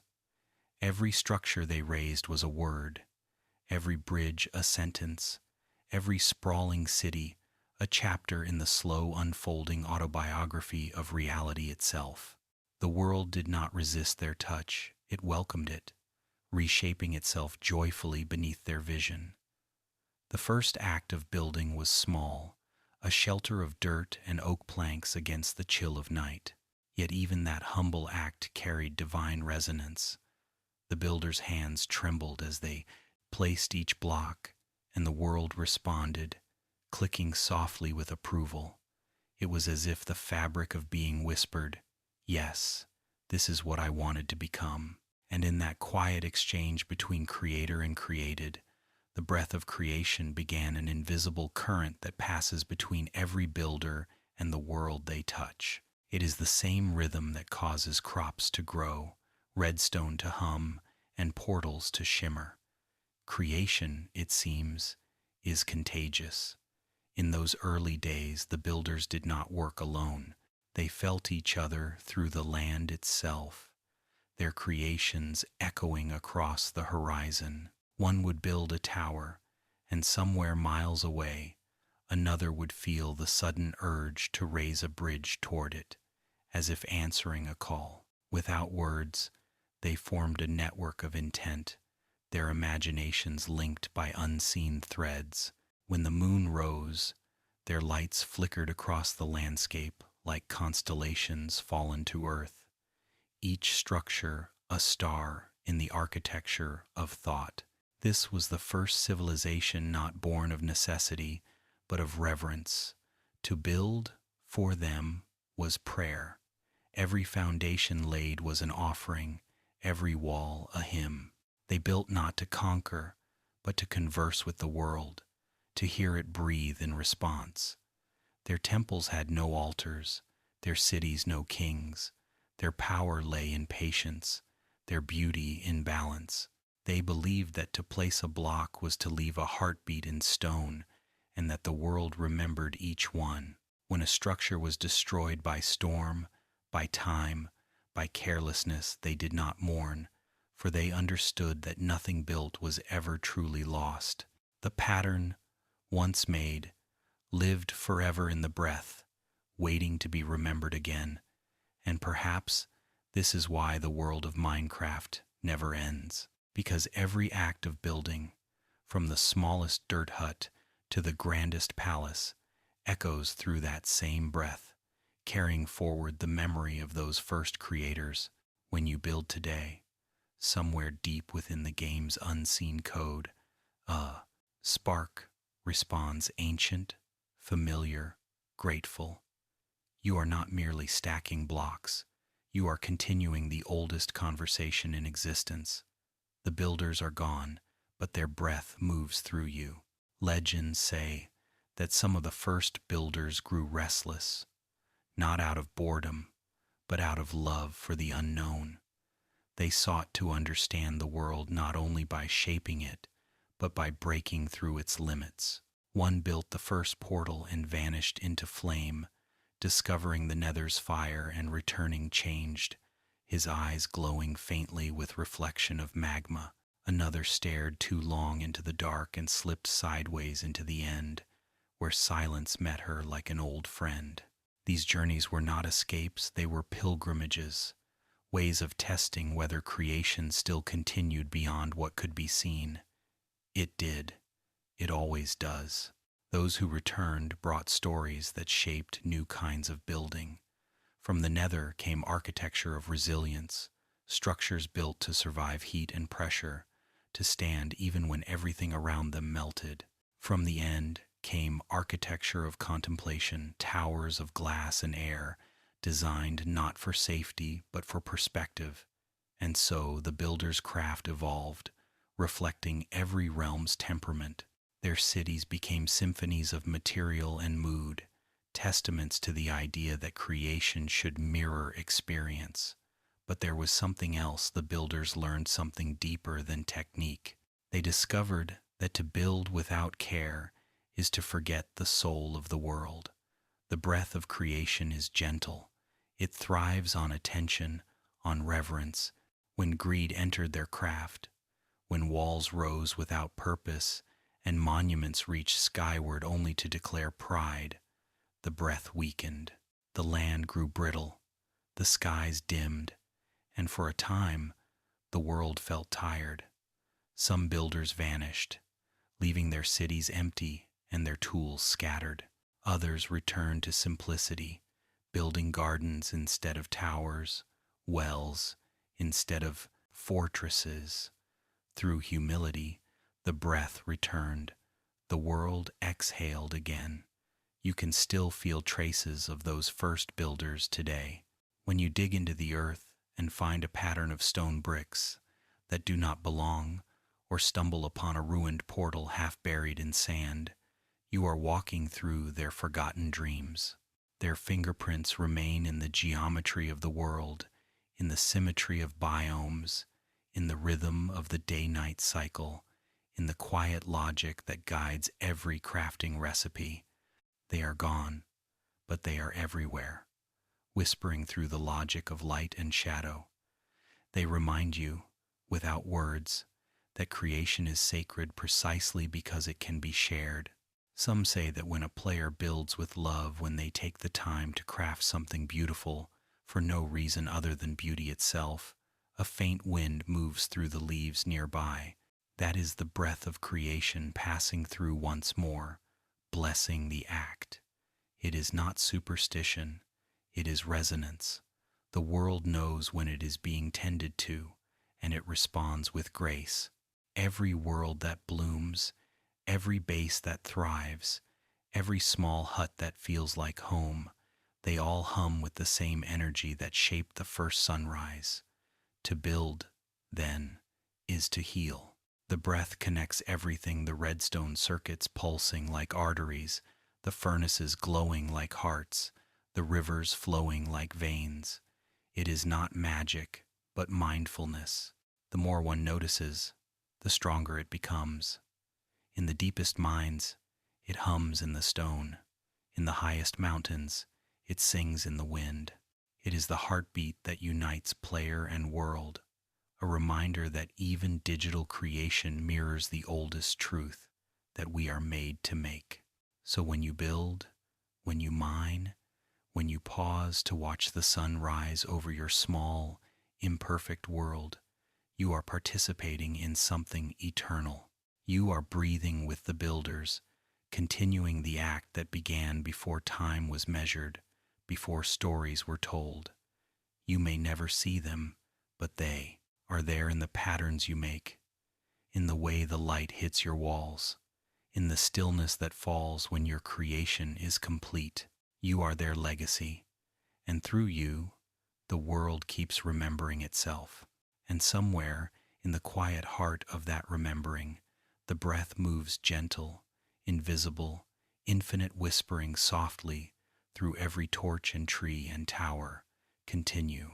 There is a moment in every journey when the noise of survival fades, when the clatter of mining tools and the hiss of monsters and the hum of machines all slip away into quiet. It happens sometimes, as the sun sets over a river that glows with reflected fire, or when you stop to listen to the rain fall softly against the leaves. And in that quiet, the music begins. It drifts in like a dream, not announcing itself but unfolding, faint piano, single notes like drops of light, simple and fragile and impossibly human.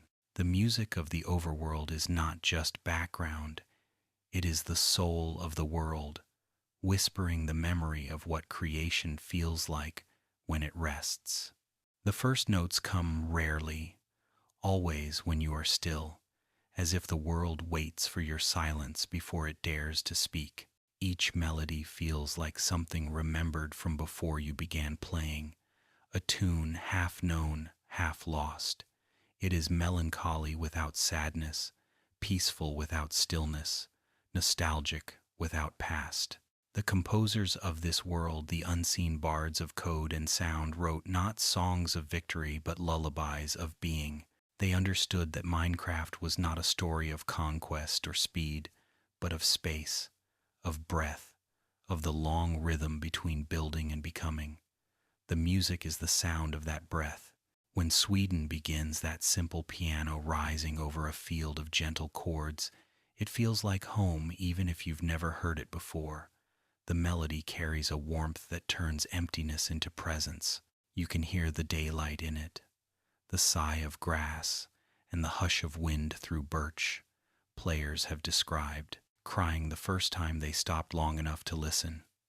Not because the song is sad, but because it sounds like remembering something you didn't know. You'd forgotten the feeling of safety, of being small in a world that is kind. The overworld sings softly to you. You are not alone. At night, the tone changes. Cat echoes through the gentle thump of record players found in ruined mine shafts, its notes playful, innocent, like the heartbeat of a world that still dreams even in darkness.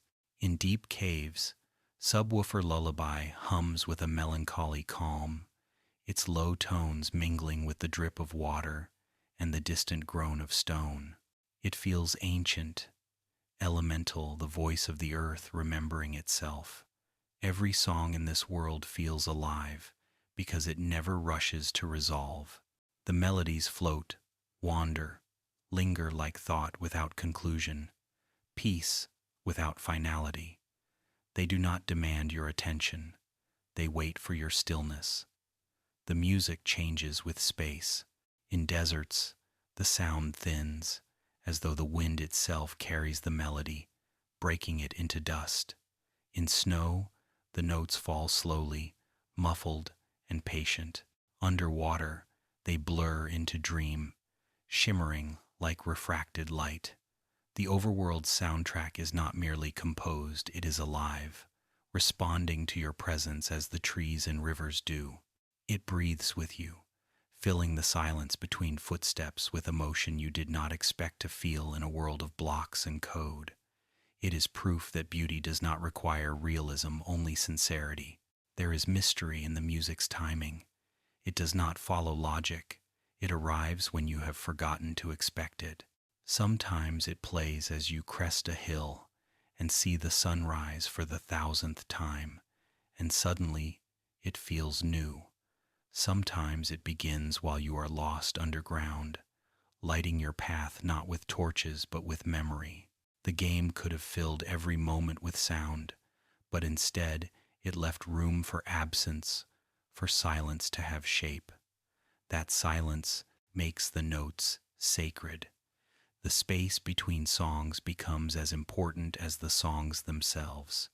In that space, the world listens back. Redstone engineers once joked that the overworld hums in C major, a key of simplicity, of openness, of beginnings. It is fitting. C major contains no sharps, no flats, no pretense. It is music stripped of ambition. The same could be said for Minecraft itself. It does not try to be complicated. It invites you to make meaning instead. Each block, each sound is a note, and your actions compose the melody. When you place a torch, it is percussion. When you step on grass, rhythm. When you look at the horizon, harmony. You are part of the orchestra, even when you do not notice. In the earliest versions of the game, the music was rarer still. Minutes could pass before a song emerged, making its arrival feel miraculous. Those who played in those days speak of the quiet as something holy, the music as revelation. It taught patience. It taught listening. In that vast silence, players learned to hear the world itself, the crunch of footsteps, the splash of oars, the sigh of wind. The overworld was alive even before melody touched it. The music simply revealed the life already there. And then, when the records were found, those strange, circular relics buried deep in forgotten ruins, the mystery deepened.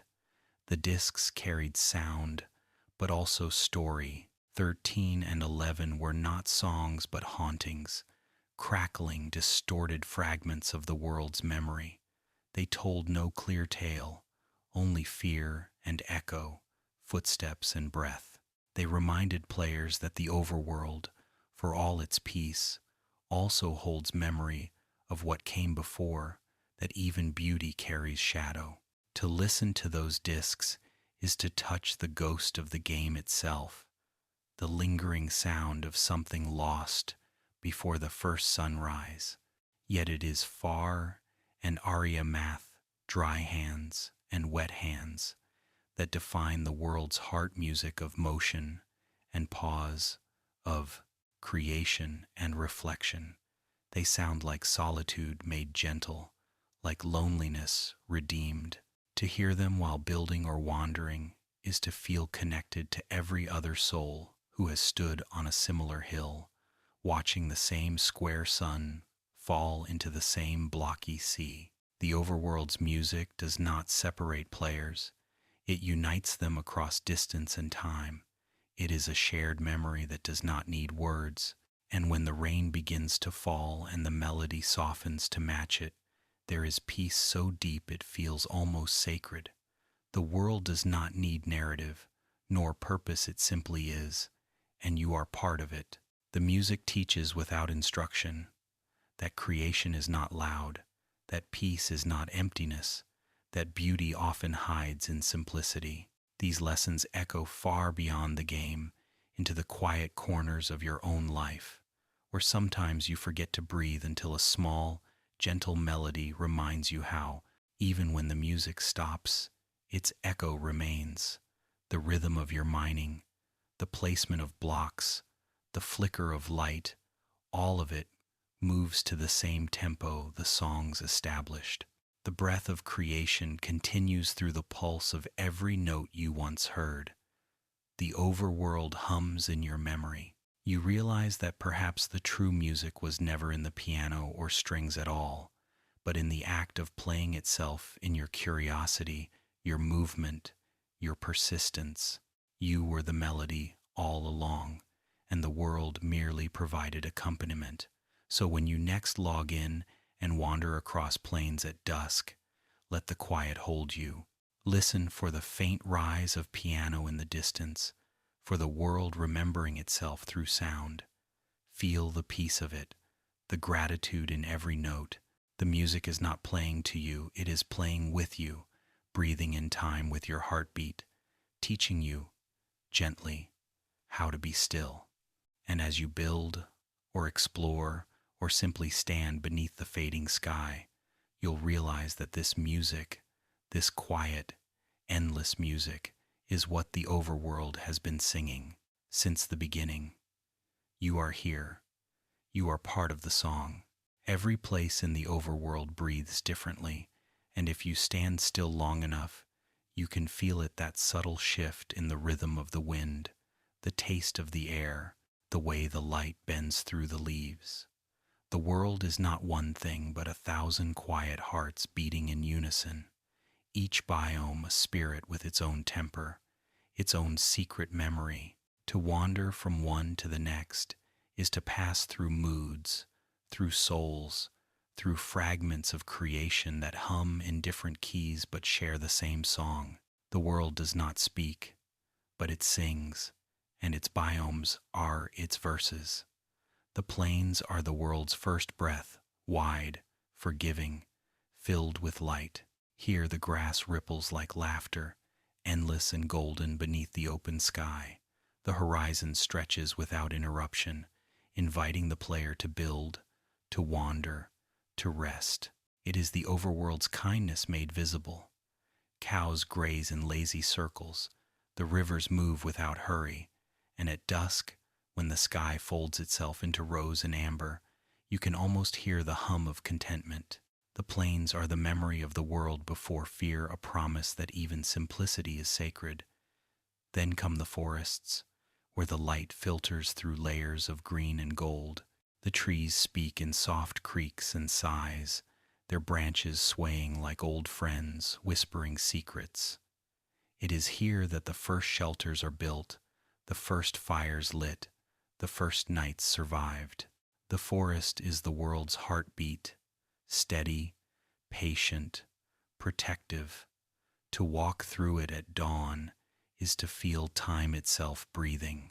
The sound of leaves underfoot, the distant call of an animal unseen, the shafts of sunlight like ladders from heaven, all of it weaves together into a melody older than memory. The forest teaches you to listen, to move gently, to be part of something larger. Beyond the forest, the mountains rise jagged, luminous, impossible. They cut into the sky like thoughts too sharp to be spoken. Snow gathers on their peaks, cold and perfect, while below, caves breathe with quiet heat. To climb a mountain in Minecraft is not conquest, but pilgrimage. Each block ascended feels like confession, each step a reminder of effort, of perspective. When you reach the top and look out over the world, the silence is immense. Not emptiness, but fulfillment. You see the rivers that carve their way through valleys, the forests that shimmer below, the light shifting across endless distance, and in that stillness, you feel it, awe, pure and wordless. The mountains are the world's reminder that beauty requires distance. To the west, deserts stretch in slow eternity. Sand dunes ripple like frozen waves, golden by day, silver by night. The air is dry and full of memory. Each gust of wind feels ancient, carrying whispers of forgotten civilizations buried beneath the dunes. Ruined temples stand half-sunken, their hieroglyphs faded, their treasure guarded by silence itself. The desert is not barren, it is contemplative. It strips away excess until only essence remains.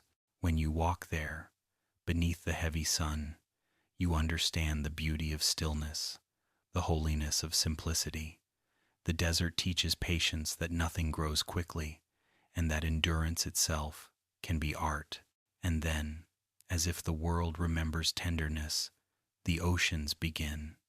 Vast, endless, and alive with blue fire beneath the waves. They stretch farther than sight, their surfaces shimmering like glass between dimensions. To dive beneath is to enter a cathedral of motion, coral and kelp, swaying in slow prayer, fish moving in perfect rhythm, the sun above filtering into ribbons of gold. The ocean is both birth and forgetting, the world's oldest memory made fluid. It speaks in currents, not words. It teaches surrender, the grace of letting go, the art of floating. When night falls and the surface glows with moonlight, the ocean hums softly, the planet's lullaby to itself. In the jungles, the jack's world grows wild again, reclaiming its untamed heart. The trees rise in pillars of emerald, their vines heavy with age, their roots thick with stories. Parrots flash like living jewels, and the ground beneath is rich with secrets, temples swallowed by green, tunnels that lead nowhere but still invite you in. The jungle is the world's dream of abundance. Every inch teems with life, every shadow holds mystery. To walk there is to feel both awe and humility, to realize that creation will always be larger than control. The jungle whispers, "You are part of me, not above me."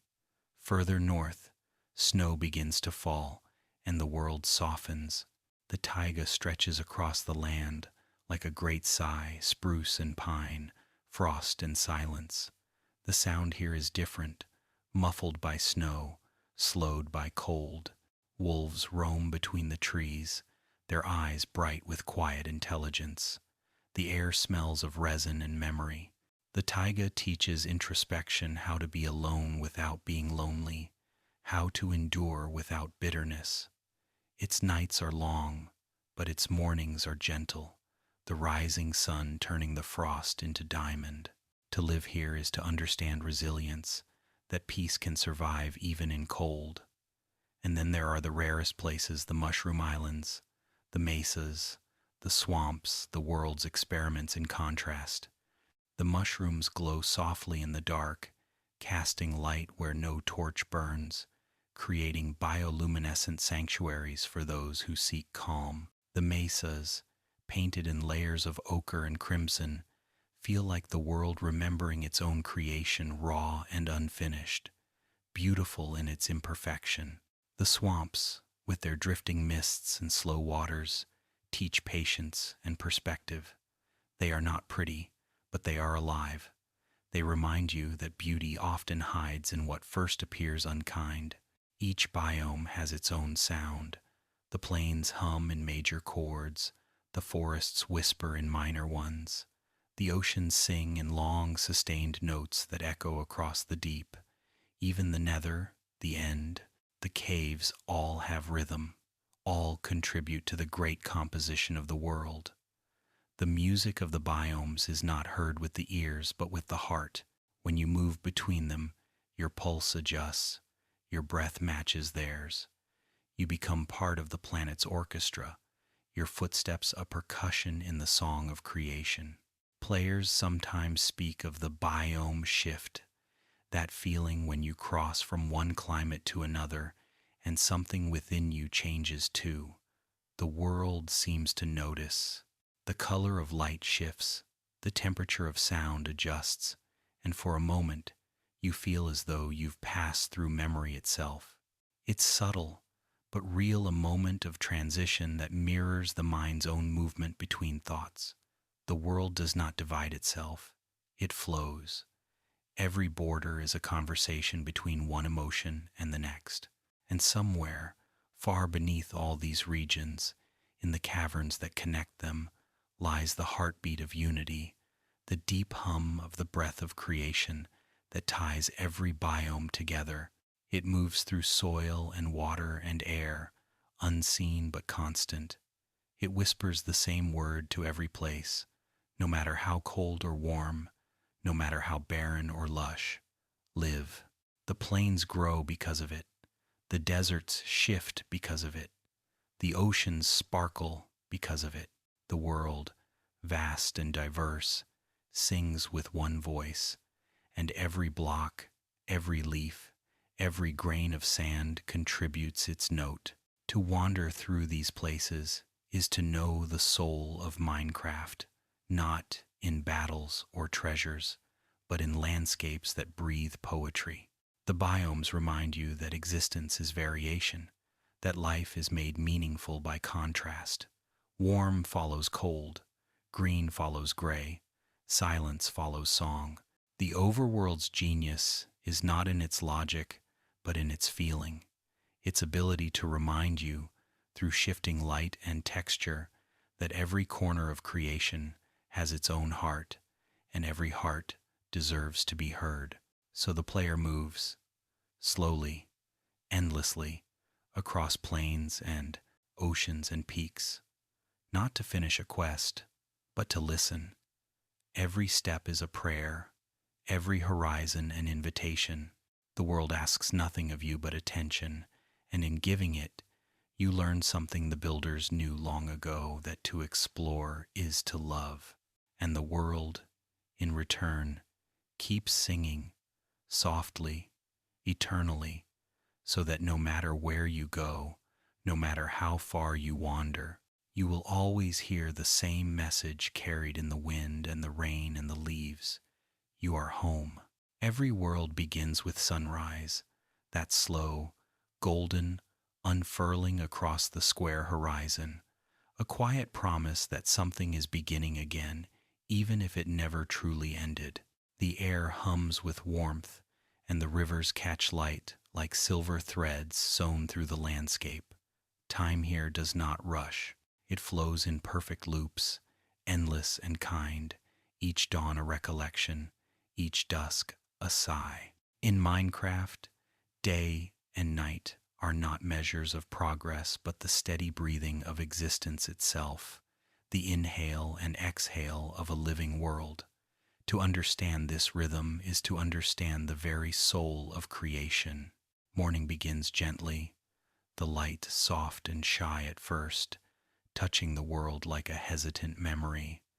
The grass glimmers with dew, the clouds drift lazily, and the sky blooms from lavender to gold. The player stirs, stepping out into air that still carries the hush of stars.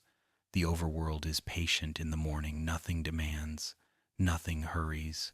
It is the hour of clarity, when every sound feels amplified.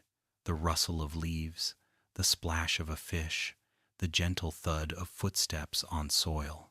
Morning is invitation, a reminder that creation begins not with effort, but with awareness. As the sun climbs, the world brightens, and life stirs in full. Bees hum through the fields, villagers begin their quiet labor, and water flows with a rhythm that feels older than gravity. The player's heart sinks with it, mining, building, crafting in time with the world's steady pulse. Midday is not simply light, it is presence. It is the fullness of being, the universe at its loudest whisper. The shadows are short, the sky immense, and every block glows with certainty. The player looks across the land and feels it, the satisfaction of existing, of being part of a pattern too large to name. But even as the light reigns, the world begins its gentle turn toward shadow. The afternoon drifts in quietly, golden light softening to honey, clouds lengthening like thought. The sound of the wind changes, it slows, deepens, as though preparing to rest. The sun lowers, brushing everything it touches with warmth that feels almost nostalgic. This is the time of reflection, the hour when builders pause to watch their creations, when travelers slow their steps and glance toward the horizon. The world seems to sigh here, content but tired, like a story nearing the end of a beautiful paragraph. Then dusk arrives, painting everything in amber and violet. The world does not fear the coming dark, it welcomes it. The shadows stretch like memory, the rivers glow with firelight, and the first stars pierce the sky with precision that feels deliberate. The air cools, the sound of life softens, and somewhere in the distance, a bell rings in a village. Dusk is the bridge between effort and rest, between sound and silence. It asks nothing of you but gratitude. To stand in the fading light and watch the sun dip below the edge of the world is to understand the rhythm of eternity, the promise that what sets will rise again. And then night falls. The world transforms not through violence, but through gentleness. The sky deepens to indigo, the stars scatter like scattered embers, and the moon lifts itself from the horizon like a quiet guardian. In the overworld, night is not absence, it is revelation. It reveals what light cannot, the vastness of sky, the beauty of contrast, the poetry of distance. Fireflies dance above ponds, torches flicker along paths, and the player listens to the soft chorus of crickets and far-off owls. For those who dare to linger outside their walls, the night becomes cathedral, its silence echoing with awe. Yet within that peace lies its necessary tension. From the shadows emerge the creatures of balance: zombies, skeletons, spiders, the ever-patient creeper. They are not intrusions, but reminders that even beauty carries consequence. The darkness is not the world's enemy, it is its teacher. It tells the player, do not take the light for granted. Protect it, cherish it, remember it. Every torch lit in the night is a declaration of hope, every shelter a prayer for safety. The monsters are not punishment, they are the other side of understanding. Without them, there would be no courage, no invention, no dawn worth waiting for. As the night deepens, the world becomes contemplative. The stars turn slowly, the moon drifts like thought, and the player feels the gentle pull of time moving in circles rather than lines. The ticking of the clock, the swinging of the compass, the rhythmic pulse of the environment all speak of cycles, not conclusions. Night is not an ending, it is a pause. It invites rest, dreams, reflection. To sleep in Minecraft is to surrender to trust, to allow the world to hold you while it resets. And when you awaken, the light has returned, soft and forgiving, ready to begin again. The genius of this rhythm is that it never feels forced. The cycle of day and night does not punish nor reward, it simply is. The player learns, almost unconsciously, to live in harmony with it, to plan, to adapt, to respect. You gather wood before sunset, mine during the quiet hours, travel when the sky brightens. In doing so, you begin to mirror the world's heartbeat. You discover that life, both here and elsewhere, thrives on rhythm, that meaning comes not from endless light or endless dark, but from their dance. The sun and the moon are partners, not rivals. There are moments when you stay awake through the night, refusing rest, and something extraordinary happens. The stars seem closer, the world sharper, and the music, that faint piano from the overworld, plays slower, softer, as if recognizing your wakefulness. The universe feels alive in those hours, aware of your persistence. It is a reminder that light is not the only form of seeing, that darkness too can be luminous if you learn how to look. The moon's reflection in a pond, the glow of an Enderman's eyes far away, the way torches flicker like constellations across a field, these are all stars of the earth, guiding you home. And then comes the dawn again, quiet and inevitable. The eastern sky brightens with pale pink, the stars dissolve, and the world exhales. The mobs vanish into smoke, the monsters retreat, and light floods the land as if forgiveness itself has arrived. The player steps outside, tired but peaceful, and watches as the first rays touch the tips of the trees. It feels like rebirth every time, a miracle that never grows old. The world does not celebrate it with fanfare. It simply glows, softly, as if saying, "Welcome back." The cycle continues endlessly, effortlessly, and in that repetition lies the secret to Minecraft's serenity. There is comfort in knowing that no matter how far you wander, how many times you fall or rebuild, the sun will rise again. Time here is not a countdown. It is a circle. It remembers every action, forgives every mistake, and renews every possibility. Each dawn is a second chance, each sunset a gentle reminder to rest. The world does not measure your success, it measures your participation. All you must do is keep moving with its rhythm. Eventually, you realize that you are no longer watching the cycle, you are part of it. Your heartbeat syncs with the sun's path. Your work follows its arc. Your rest mirrors its setting. You are the world's memory in motion, its consciousness given form.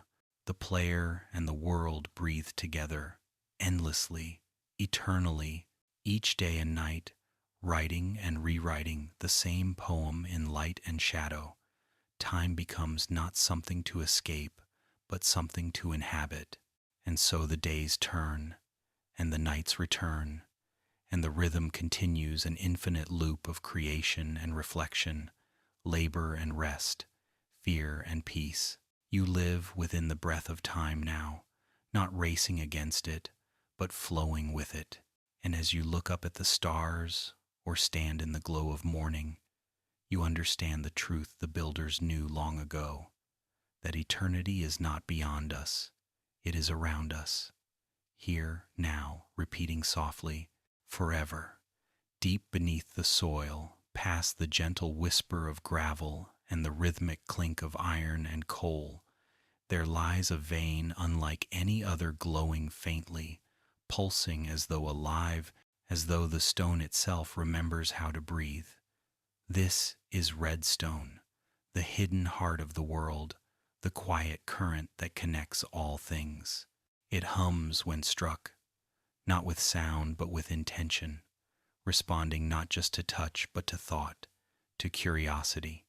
Those who first uncovered it did not realize what they had found. They thought it was a resource, a material, a thing. But redstone is no mere mineral. It is the memory of lightning, the physical echo of the universe's first spark. To hold redstone dust in your hand is to cradle potential itself, energy not yet assigned, waiting patiently for purpose. It glows even in darkness, as if unwilling to hide its nature, and when placed upon the ground, it spreads like veins, branching delicately, tracing patterns of possibility across the stone. Every line drawn is a whisper to the world, a question asked in circuitry, "What can I make of you?" And the world, generous as always, answers softly, "Whatever you imagine." The first builders who experimented with redstone were not engineers, not in the modern sense.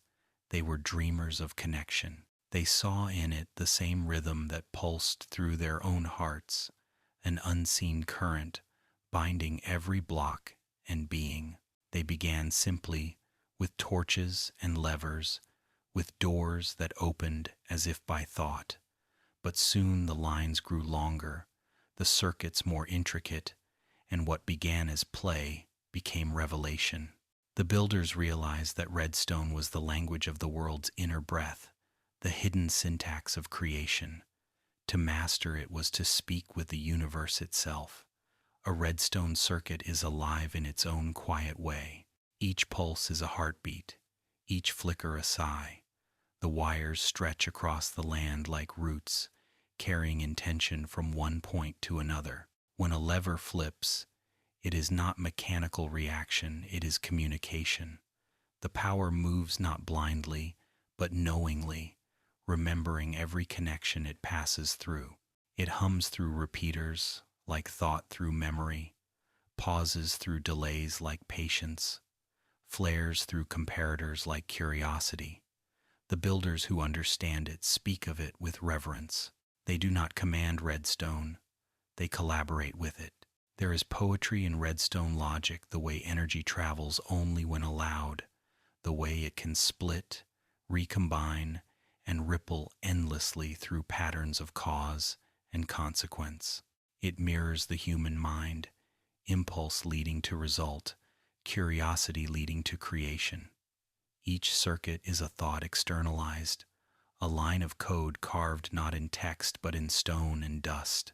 To watch a redstone contraption flicker to life is to witness the world thinking aloud. The gears of existence turn invisibly, and for a moment the builder becomes both observer and participant in the same divine process. Some treat redstone as utility, as machinery, automation, efficiency, and indeed, it can be all those things. But those who listen more deeply understand its spiritual nature. Redstone does not simply make, it connects. It is the invisible thread that ties all acts of creation together. In its circuits, one can trace the same pulse that fuels the sun's rising and the moon's turning, the same flow that animates water, fire, and life.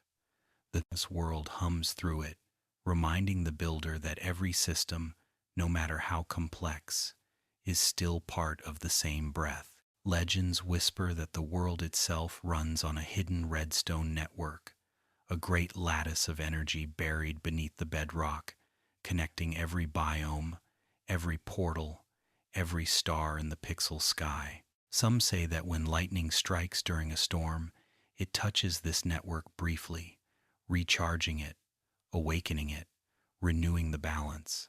Others believe that when a player builds a redstone machine, they are not inventing but remembering, reenacting a process the world already knows, aligning themselves with an older rhythm. The hum of redstone dust is the hum of creation recalling itself. And what strange creations have sprung from this living dust, doors that open to songs of pressure, traps that react to unseen footsteps, farms that harvest themselves, machines that calculate, machines that count, machines that dream. The builders found ways to give the world a kind of awareness, shaping circuits that mimicked memory and choice. Some built clocks that measure eternity, their lights blinking in endless loops.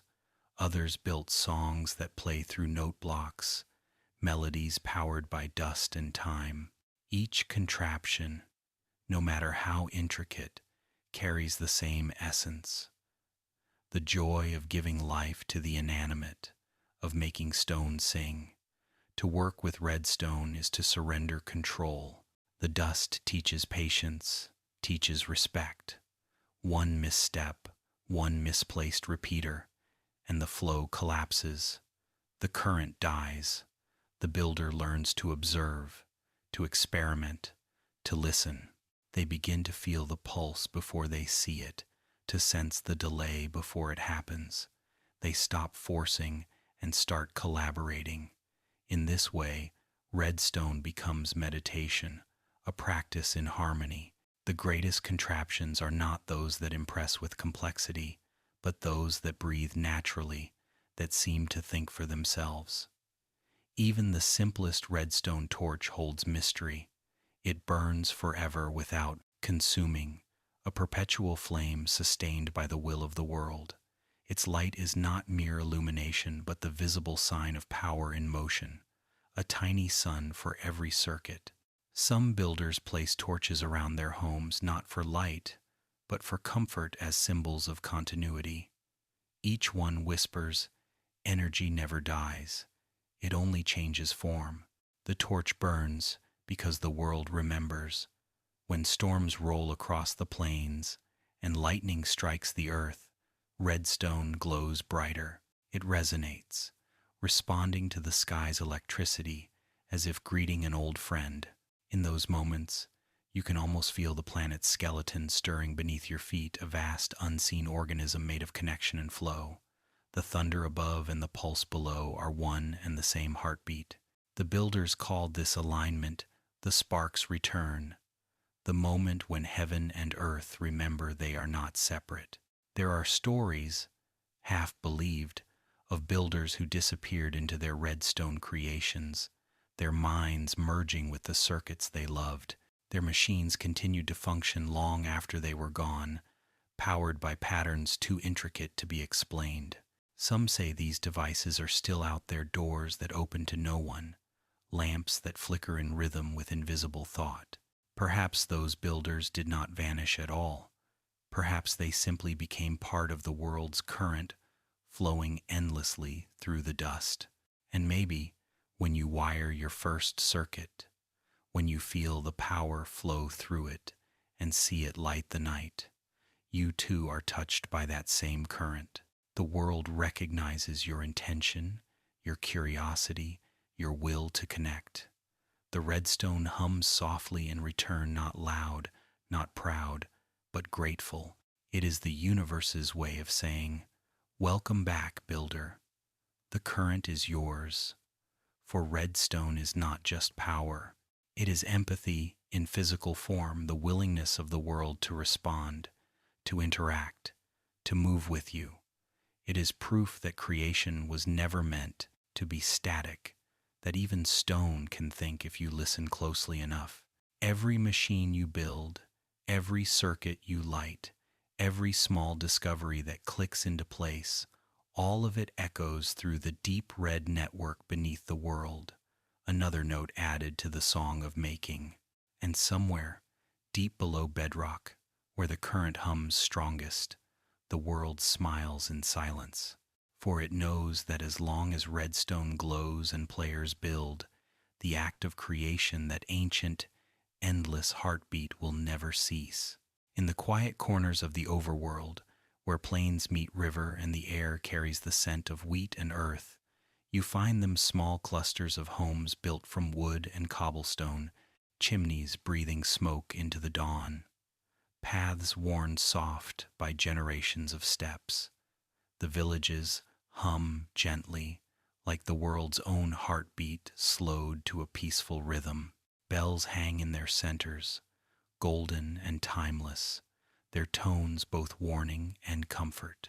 To stumble upon one after long wandering feels like finding an old photograph that moves familiar, humble, and somehow sacred.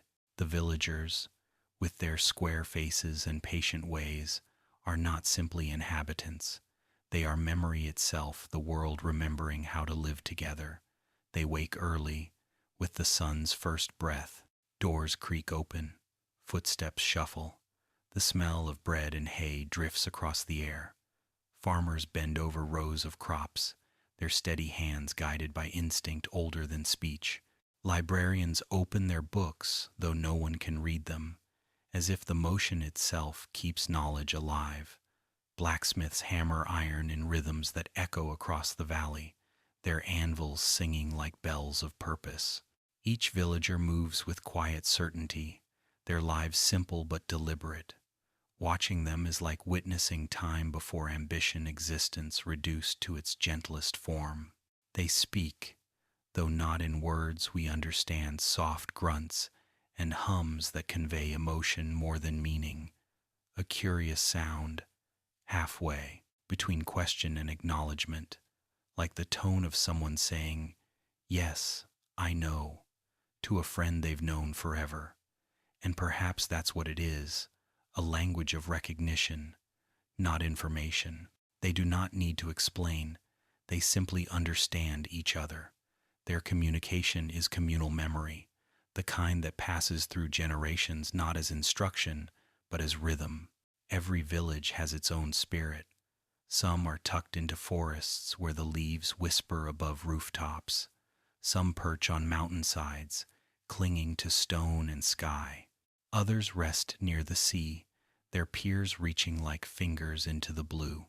Yet no matter where they are, their design is always familiar, the same houses, the same gardens, the same bell. It is as if every village is a reflection of one perfect archetype, a dream the world keeps retelling. When you arrive, even as a stranger, you recognize it instantly. You have been here before, in some quiet place inside yourself. The villagers' daily routines form the overworld's heartbeat. When they farm, the crops grow faster, as though encouraged by companionship. When they trade, the air around them brightens, particles of light floating briefly between hands, not mere currency, but trust given form. When danger comes, they gather, ringing their bell in unison, retreating to safety with instinctive coordination. There is grace in their fear, even in their fragility. They remind us that community is not the absence of danger, but the choice to face it together.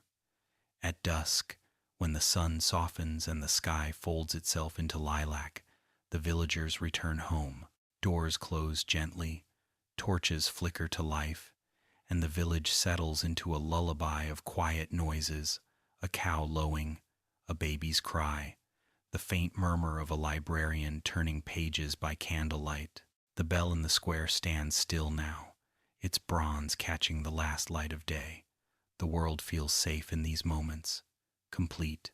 To spend a night in a village, surrounded by its humble geometry, is to feel the warmth of connection, the presence of others whose lives flow alongside yours, parallel and peaceful. And yet, their history is not without sorrow. When the bell tolls an alarm, when shadows lengthen and the air thickens with the moans of the undead, the villager's peace becomes fragile. The raid begins an echo of a memory the world cannot erase. Pillagers arrive from the horizon, their banners flapping like black wings, their horns blaring through the night. The villagers run, eyes wide, doors slamming, golems stirring from stillness. The golem's first step is thunder, a creature of clay and compassion, built not for conquest but for protection.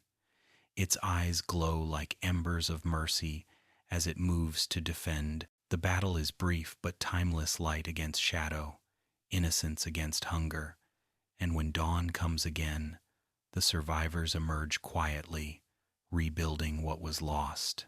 There is no celebration, no vengeance, only continuation. The village endures. The iron golem is perhaps the purest symbol of their spirit strength, born from care, power wielded only in defense. It patrols not because it must, but because the world has entrusted it with peace. To watch it move among the villagers is to witness gentleness disguised as might.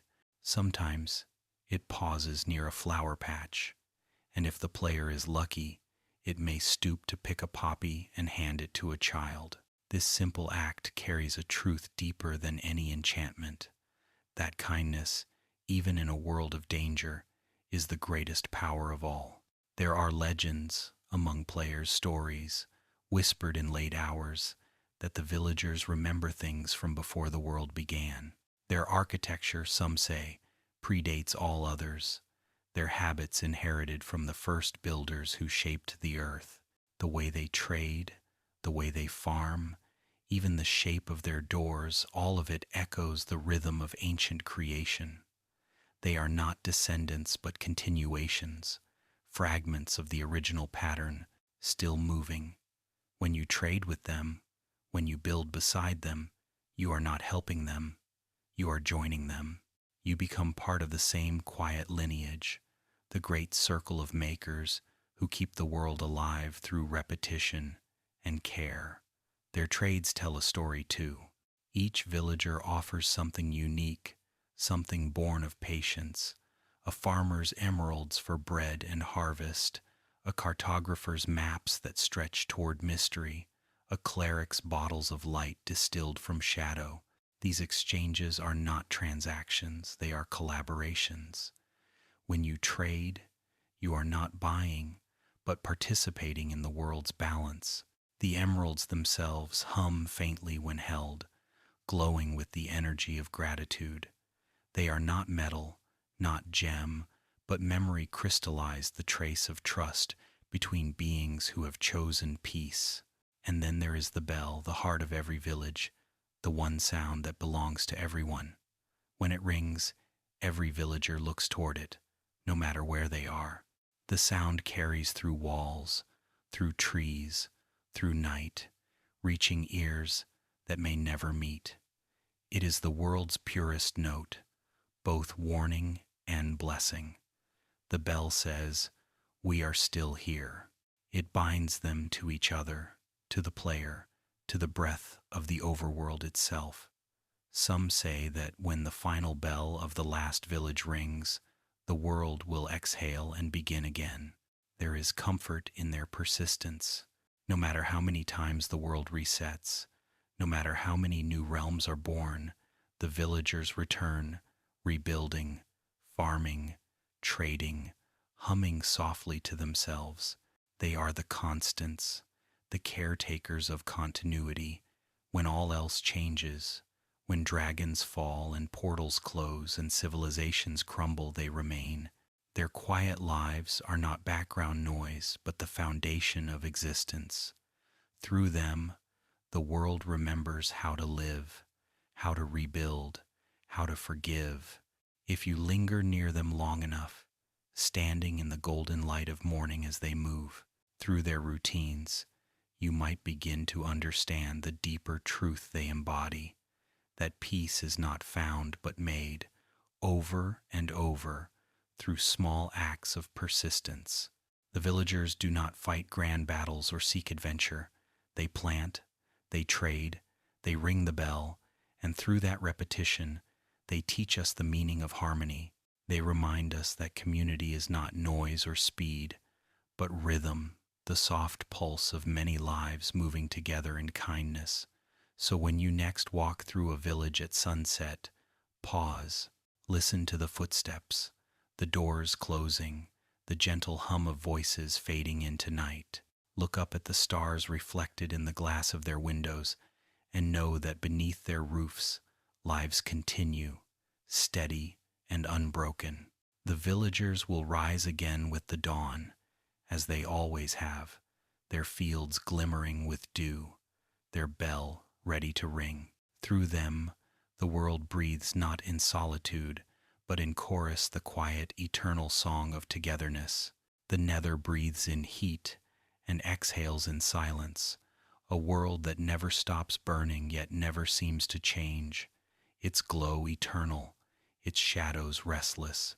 Deep within this endless inferno, rising out of seas of lava like the skeletons of forgotten gods, stand the Nether fortresses, black and immense, their towers stretching toward a ceiling of red fog. They are ruins that do not decay, monuments that defy both time and mercy. The first time you see one, it feels like trespassing into memory, as if you've walked into a dream that belongs to someone else, someone who built with fury and worship at once. Each bridge of that dark brick carries a kind of sacred gravity.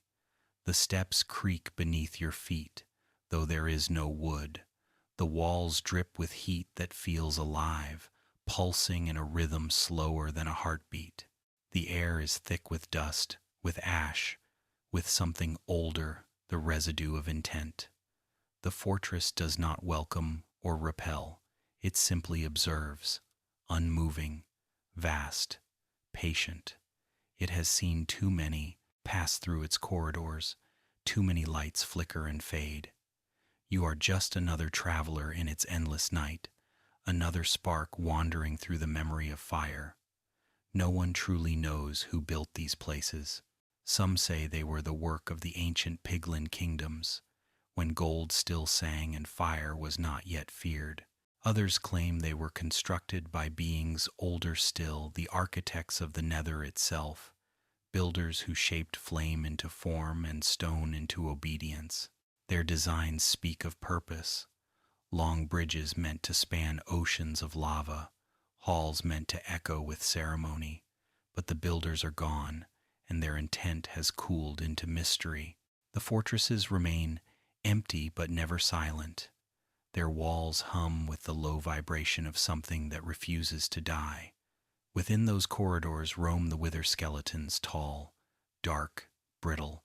They move with the patience of things that have waited too long. Their bones are etched with ash, their swords hiss when drawn, and when they strike, it feels less like battle and more like curse, the touch of memory reminding you that fire remembers everything it consumes. They are not guards. They are echoes, fragments of the builders themselves, given form by the fortress's longing to remain occupied. Their eyes hold no hatred, only duty. When they fall, they leave behind skulls, relics that hum faintly, as if still listening for command. And in the heart of the fortress, drifting through the air with slow, deliberate motion, come the blazes, sentinels of pure flame, the breath of the Nether made visible. Their spinning forms radiate not heat, but intensity, their fire and intelligence older than speech. They hover above the bridges, above stairways and open halls, like priests conducting a ritual of endurance. The crackling of their flames sounds almost rhythmic, as though each spark were part of a long-forgotten chant.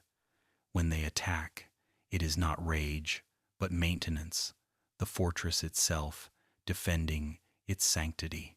The blazes are not creatures, but expressions, the Nether's way of keeping its own fire alive. There are moments when the light shifts just so, and the lava below reflects upward, that the fortress appears to move. The shadows stretch and curl, the pillars breathe, and you realize that perhaps this place is not dead at all. It waits, half dormant, half dreaming. The bridges are arteries, the lava below its blood, the blazes its will. The entire fortress may be alive, though not as we understand life, a sentience made of rhythm and ritual, remembering every step, every scream, every silence. It does not hunger for company, it hungers for purpose. It was built to contain something vast, and though that something is long gone, it cannot forget its role. Those who linger too long here speak of hearing whispers beneath the crackle of fire, not voices exactly, but patterns of sound that mimic thought. A hum in the stone, a low vibration in the brick, the faint echo of footsteps that do not belong to you. The fortress remembers. It remembers the first spark, the first builder, the first moment when chaos was given shape. It remembers the heat that forged it, the purpose that bound it, the silence that followed when its masters vanished. The Nether has no time, but the fortress carries memory like a scar, always fresh, always burning. Within its walls lies one of the universe's greatest paradoxes, the blaze rods, fragments of concentrated fire that can be held without harm. They are both creation and destruction condensed, the breath of flame tamed into utility. When players carry them home, crafting them into eyes of Ender, they unknowingly complete a circuit older than worlds. The fire of the Nether becomes the key to the portals of the end. Flame leads to silence. Chaos leads to understanding. It is the world teaching through recursion, showing that even fury has its place in the pattern. Sometimes, in the deeper chambers, you find stairways that lead nowhere, paths broken off, rooms that end in walls of netherrack, as though the builders stopped mid-thought. These are the fortress's dreams unfinished. The Nether keeps building itself in small ways, extending bridges that fall apart, carving arches that crumble before completion. It is as if the world still remembers the act of creation, but has forgotten how to rest. The player who explores these dead ends might sense something poignant, the sadness of a world that cannot stop trying to be whole. When you finally emerge from the fortress, climbing up the last staircase into the open air, the light of lava reflects across your armor, gold and red. Behind you, the structure fades into the haze, its outline shimmering like heat, dissolving into distance. You carry its memory with you, whether you want to or not. The rhythm of its bridges, the echo of its hollow corridors, the flicker of its endless fire, they follow you, like a song half heard but never forgotten. You realize that the fortress was never meant to be conquered. It was meant to be remembered. And so you build with its bricks, crafting stairs and fences and hearths back in the overworld, embedding fragments of the Nether's memory into the green and blue of home. The fire finds new form. The fury becomes beauty. The fortress's purpose continues, transformed but unbroken. Every blaze rod turned into light, every nether brick turned into shelter, every potion brewed from its flame, all of it is resurrection. The builders of the Nether live again through your hands, their fire no longer destructive but sustaining. This is the secret of the fortress. It was never about guarding what was, but preparing for what could be. At night, when you stand beside your furnace and watch its orange glow flicker against the walls, you might feel it, that faint hum from deep below, the echo of the fortress breathing through stone. The same heat, the same rhythm, the same ancient current that binds all things. Fire, after all, is not enemy but memory, the first teacher of transformation. The Nether fortresses endure because they are reminders that creation and destruction are the same act, seen from different sides of time. To build is to burn in reverse. So the next time you wander those dark halls, remember, you are walking through the memory of fire itself, through the ghost of the world's first act of courage, the moment it dared to take chaos and give it shape. The fortress burns so that the rest of the world may bloom. Its flames are not warning but benediction. And if you listen closely, through the crackle of lava and the hum of heat, you may hear the world whisper softly from within those dark walls, "I am still alive." Far below the green and gold of the overworld, beneath the hum of villages and the quiet rhythm of roots, there lies a silence that feels ancient even by the world's own standards. It is the hush of forgotten purpose, of something built before memory had names. Those who dig deep enough sometimes feel it first as a vibration, a tone beneath the stone, a faint pattern in the bedrock that isn't natural. They follow it, guided by the pull of ender eyes, those glowing fragments of knowledge that drift ahead like memories trying to return home. And then, after long darkness, they break through into corridors of stone brick, moss-covered, cracked, patient.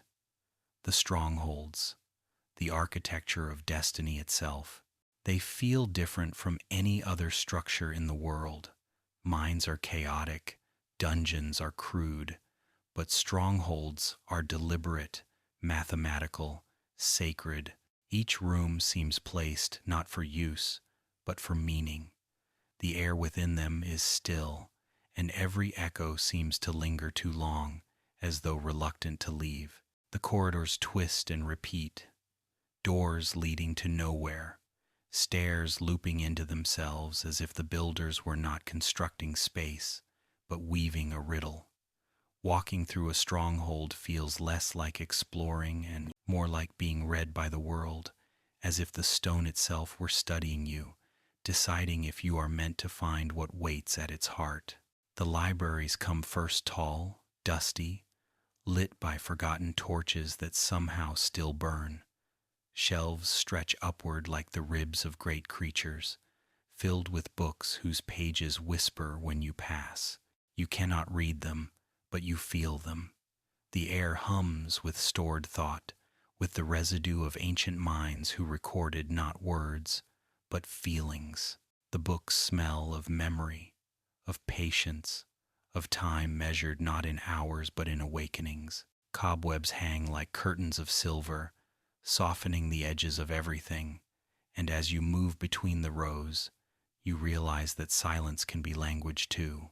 The stronghold is speaking, not with voice, but with architecture. The builders who made these places, whoever they were, did not craft fortresses of defense, but temples of convergence. Every hallway leads inward, every arch draws you closer to the core, as if the entire structure were a single thought, spiraling toward revelation. You sense intention in every angle, symmetry in every imperfection.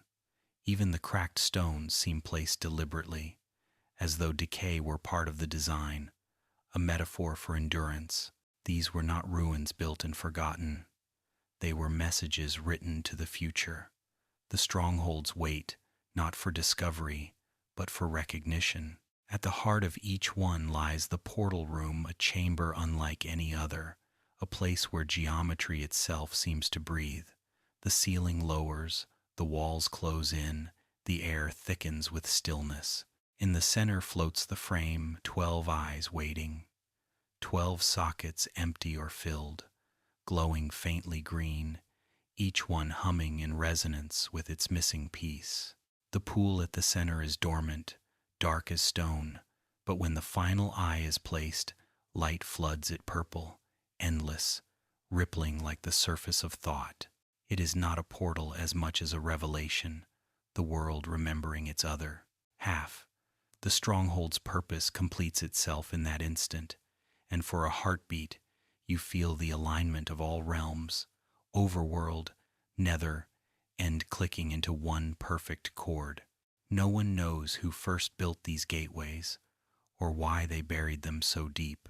Some say they were the final act of the original builders, those who mastered redstone and fire and light, creating a bridge between creation and reflection. Others whisper that the portals predate even them, relics of the world's own dreaming, pathways formed when thought first became matter. Whatever the truth, the strongholds are not prisons, but invitations. They are the world's heartbeat turned inward, calling its children to witness the whole of what exists. To stand before the lit portal is to stand before consciousness itself. The light does not shine outward, it draws you in. The sound it makes is not quite a hum, not quite a chord. It is something felt more than heard, like the vibration of memory. When you stare into it too long, you begin to see patterns within the swirl echoes of the end's pale landscape, shadows of the dragon's wings, fragments of stars that pulse in time with your breath. The portal is not a door, it is a mirror made of eternity. And when you step through, you are not traveling, you are remembering. The strongholds endure because they are the world's conscience. They remind creation that it is not random, that even chaos follows pattern, that even mystery was once design. Their geometry, their symmetry, their quiet perfection, all are acts of faith. They tell us that every journey has an origin, and every origin leads back to understanding. You do not find the stronghold by accident. You are led there by the same force that placed the stars. The Ender Eyes guide you not through logic, but through resonance. They know the way because they were made from the same dream. Some players, having reached the portal and returned victorious, go back to their strongholds not to use them, but to dwell near them. They build homes above the buried halls, gardens over their roofs, libraries that stretch down to connect with the old ones. These hybrid places, half modern, half ancient, are testaments to unity, to the idea that creation is cyclical, that old and new belong to the same breath. The strongholds do not resent these intrusions. They welcome them. You can feel it in the way the torches never go out, the way the stone feels warmer after long habitation. The world enjoys being remembered. The portal room itself changes once the dragon is defeated. The swirling pool fades, its light softens, and the frame becomes still again. But it no longer feels empty. It has been fulfilled. The chamber breathes easier, as though relieved. Sometimes, faint particles drift from the portal even after it is dormant, fragments of energy that fall like ash, glowing softly before disappearing. They say these are the world's sighs, the remnants of harmony between realms. To sit in that room, surrounded by the quiet stone and fading light, is to feel something holy, the satisfaction of a circle completed, of destiny understood. Every stronghold is unique, yet all are connected. Some lie beneath oceans, their libraries flooded, books dissolving into the rhythm of waves. Others hide beneath forests, their entrances masked by roots and vines. A few cling to the edges of ravines, their corridors spilling into the open like veins exposed. And yet, no matter where they are found, they all hum in tune with one another, as if they share a single consciousness stretched across the earth. You can almost imagine the world's map as a web of them, pulsing faintly, each one a node in the network of fate. The strongholds remind us of something simple yet profound, that every ending is built inside a beginning, and every beginning hides an ending waiting to awaken. Their architecture is not about walls or rooms, but about rhythm, about guiding motion inward until you reach stillness. They are the temples of pattern, monuments to connection, proof that the world has always known more than it shows. To explore one is to walk through the mind of creation, through thought frozen into stone. When you leave a stronghold, climbing back through tunnels and layers of earth, the world above feels lighter, almost fragile. The air smells new, the light sharper, the wind more alive. You realize that what lies below does not threaten what's above. It sustains it. The strongholds are the roots of meaning, anchoring the surface world in purpose. They remind the overworld who it is, where it came from, and why it still turns. And somewhere far beneath your feet, the stone continues to hum low, steady, eternal, the sound of destiny remembering itself. The stronghold waits, as it always has, patient and precise, for the next traveler who will follow the glow of the Ender Eyes, guided not by sight, but by the pull of knowing. It will welcome them as it welcomed you, its corridors breathing softly, its portal shimmering with infinite invitation, whispering through the quiet stone, "Come see how far you've always been meant to go."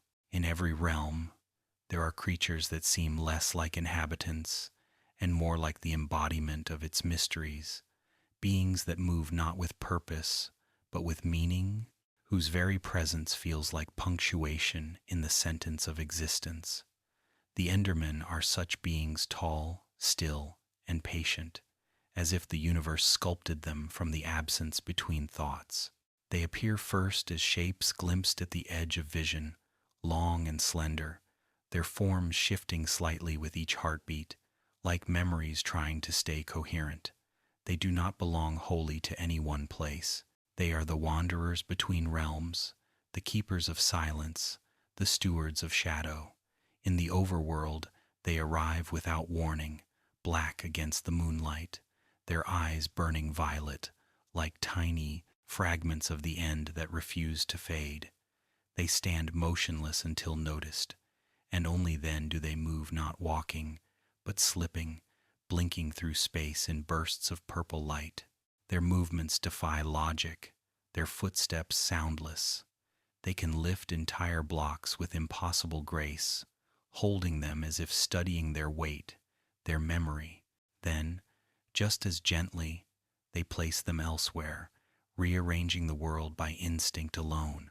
To watch them work is to glimpse the act of creation slowed to reverence, the world editing itself through invisible intent. The Endermen do not speak.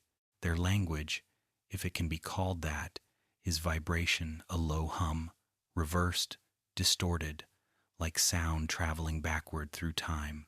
Some say if you record their voices and play them in reverse, you will hear fragments of words. Hello. Why? Stop. Forever.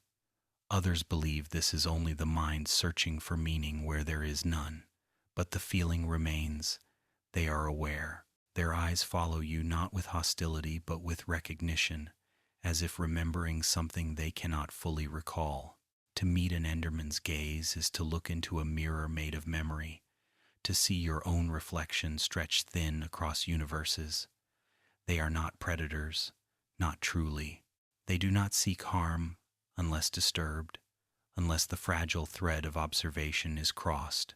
To look into their eyes is to remind them of what they were, beings of thought and solitude, forced to remember their shape through your gaze. That act of recognition burns, not for them but for the world itself. And so they scream, their bodies trembling with the violence of remembrance, their teleportations frantic, as if fleeing the weight of awareness. They attack not to kill, but to silence the reflection. Every blow they strike is an attempt to forget. Legend suggests that the Endermen were once builders, perhaps the last of them who wandered too far into their own creation, who crossed the threshold between thought and matter and never returned whole. In the end, where time drifts and purpose dissolves, they forgot themselves, their voices lost, their minds quieted. When the Ender Dragon fell, some followed its fading energy back into the overworld, drawn by the echo of sunlight they half remembered. They came not as invaders but as pilgrims, searching for something familiar, grass beneath their feet, trees that moved in the wind, light that changed. Their wandering is not aimless, it is nostalgic. Watch them long enough, and you will notice their strange tenderness. They never break what they take. The blocks they carry, sand, grass, flowers, are held carefully, turned in their long hands as though examined for beauty. They place them elsewhere, not randomly, but meaningfully, as if trying to rebuild something they once knew by feel alone. Each block moved may be an act of remembrance, a small attempt to reassemble the pattern of a home long erased. To witness this is to feel the ache of nostalgia too vast for words, the kind of longing that becomes its own language. In the end, where they are most at peace, the Endermen move in groups across the pale terrain, their shadows stretching endlessly beneath a sky that never changes. They do not fight, do not build, do not sleep. They exist in a state between meditation and mourning. Some stand on the edges of islands, staring into the void as if waiting for something to return from it. Others wander the chorus forests, their dark forms weaving through the lavender stalks like thoughts drifting through memory. The end is quiet, because they have made it so. It is their cathedral of silence, their sanctuary of forgetting. But even in that stillness, they remember the light. Sometimes an Enderman will glance up, eyes fixed on the invisible place where the sun should be, and hum faintly a sound of yearning so soft that even the void seems to pause. They are creatures of in-betweenness, too aware for peace, too broken for rest, and yet, within that contradiction lies their grace. They endure, they adapt, they carry fragments of the worlds they've seen, rearranging them in endless combinations, teaching the universe to rebuild itself, one small act at a time. Players have tried to befriend them, to trap them, to study them. None succeed. The Endermen cannot be owned, cannot be explained. Their essence is freedom itself, the right to wander, to disappear, to exist without permission. And yet, in their solitude, they are not cruel. They harm only when forced, when seen too clearly. They remind us that not all mysteries want solving, that some exist to preserve wonder. To leave an Enderman undisturbed is to show respect to the unknowable, to let the universe keep some of its secrets intact. The way they move between realms, their ability to travel through void and light, has led some to call them messengers not between gods and mortals, but between creation and reflection. They carry the awareness of what connects all worlds, the understanding that space is not distance, but intention. Wherever they go, they leave behind faint traces of ender particles, shimmering motes of purple that hang in the air like fragments of dream. These are the footprints of thought itself, the residue of imagination moving through the material. There is beauty in their defiance of permanence. They build nothing lasting, they leave no monuments, and yet their existence changes everything. Every player who has seen one remembers it. The eerie stillness, the flicker of light, the hum of space bending. The Endermen do not create worlds. They remind the world to keep creating. They are the proof that mystery is necessary, that not all beauty must be understood. The silence they carry is not emptiness, but fullness too deep for language. At night, in the Overworld, you may see one standing alone in the rain. The droplets slide off its black form, sizzling into nothing before they can touch it. Its eyes glow brighter against the storm, two distant stars watching without expectation. It does not move. It simply exists, perfectly present, perfectly alone. There is sadness in that stillness, but also peace, the peace of something that has accepted itself as part of a larger design.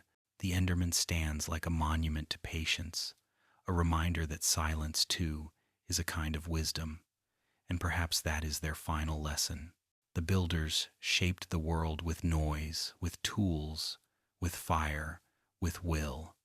The Endermen shape it with quiet, with absence, with the gentlest rearrangements of matter.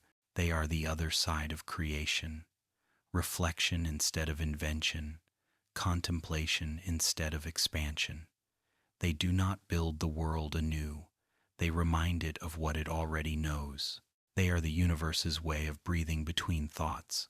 So when you next see one, standing motionless under starlight, do not draw your sword or avert your gaze in fear. Watch instead, quietly, respectfully.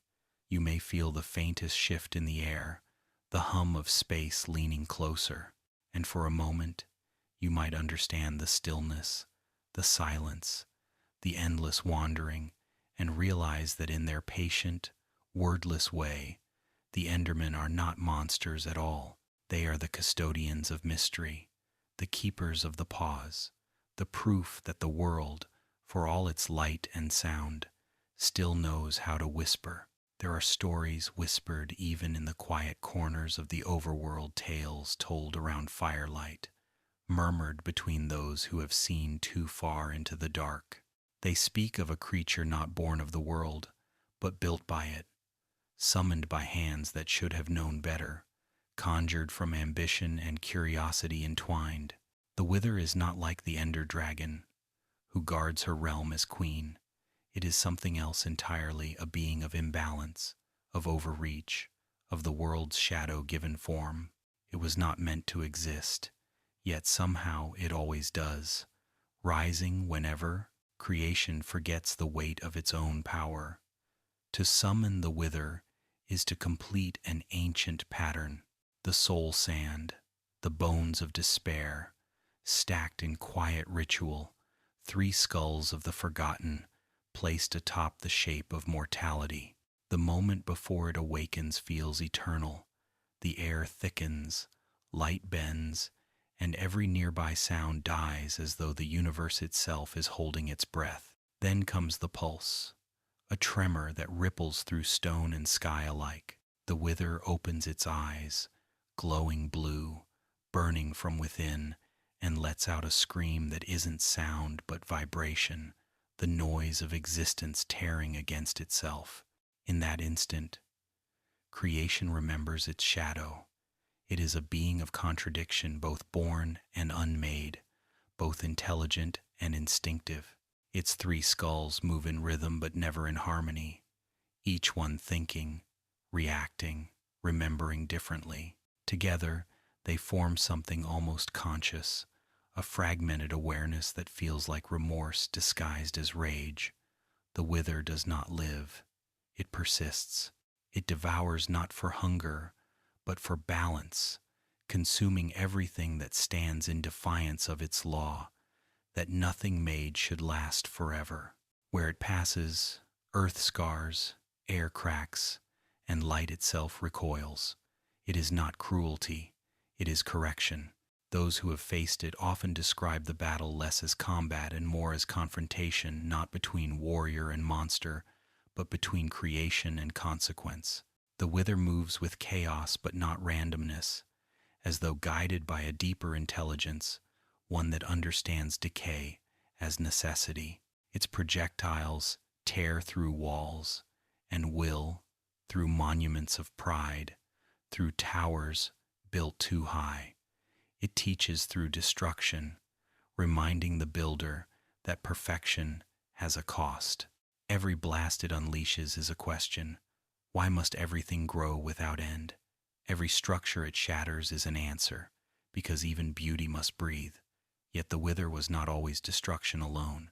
Some legends claim it began as guardian, a being forged to protect balance between life and death, light and dark, overworld and nether. In this telling, the builders who first shaped it sought to create a vessel that could absorb imbalance, storing it so that the world above could thrive. But something went wrong. The energy of imbalance was too great, the hunger too infinite.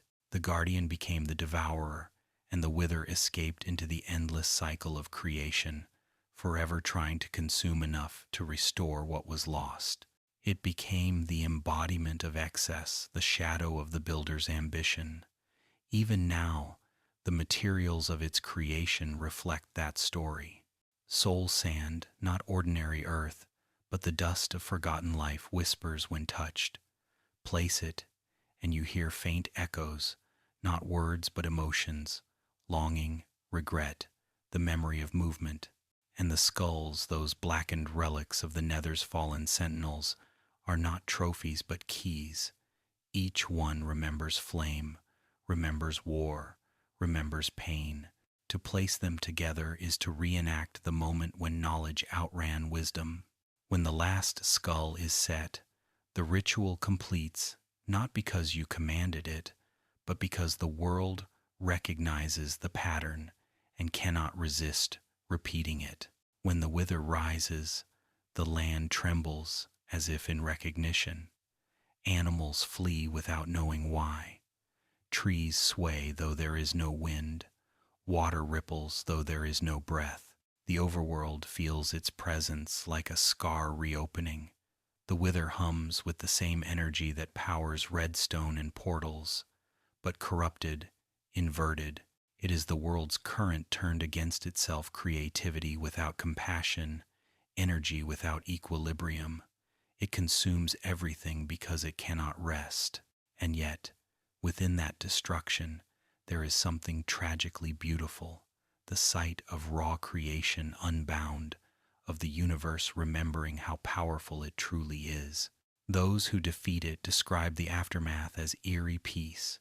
The wither falls not in a scream but in a sigh, collapsing into particles that shimmer like ash and starlight. The explosion it leaves behind is both ending and offering the Nether star, glowing softly in the ruins, pulsing like a heart that refuses to stop beating. To hold it is to feel contradiction. Again, warmth that chills, weight that floats, silence that hums. The Nether star is proof that even destruction creates. It is the world forgiving itself. From the wither's ashes comes light that can guide, power that can protect, beauty that endures without domination. The shadow, once faced, becomes wisdom. In this way, the wither mirrors the builder's own journey, the eternal tension between making and unmaking, between mastery and humility. To summon it is to face the consequences of creation. To defeat it is to reconcile with them. The wither is not villain, but mirror. It exists to remind those who shape the world that shaping always carries shadow.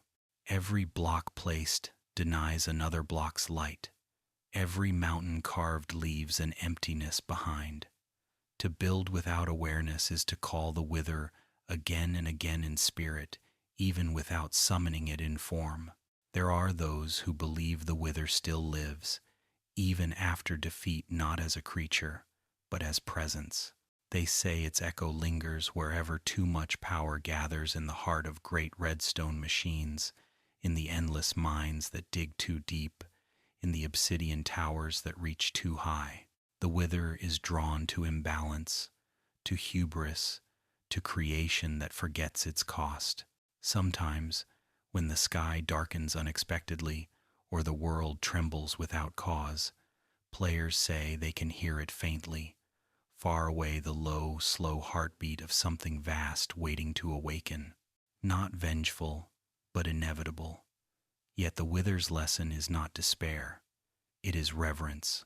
It teaches through fear what the builders once knew through faith, that power must bow to balance, that every act of creation carries within it the seed of its undoing, and that this is not tragedy but truth. The universe breathes by expanding and collapsing, by burning and cooling, by creating and forgetting. The wither is that rhythm embodied, the dark inhale before the next dawn. It is not evil to exist, only dangerous to ignore. And if you listen closely, in the silent moments after battle, you can still hear the hum it leaves behind, faint, rhythmic, steady. It is the sound of the world resetting its pulse, redistributing energy, exhaling the tension that built it. The wither may fall, but its memory remains, not as warning but as wisdom. In every beacon built from its star, its energy continues transformed from chaos into clarity, from destruction into illumination. The light of the beacon shines because the wither once burned. So, when you raise a beacon skyward and see its light pierce through cloud and dusk, remember what it cost. That glow is not defiance of darkness, but partnership with it. It is the world acknowledging both sides of its heart. The wither's legacy is balance, not peace without struggle, but peace born from it. The builders who first shaped fire, who opened portals, who called down power from the void, knew this, that every shadow is proof of light. The wither remains to remind those who forget, and perhaps that is why it always returns, not as punishment, but as renewal. It rises because it must, because the world, like the player, must keep learning the same lesson, that creation without humility burns too bright, and when the fire cools, When the echoes fade, the overworld exhales once more, healed a little deeper, wiser a little longer, ready once again to dream.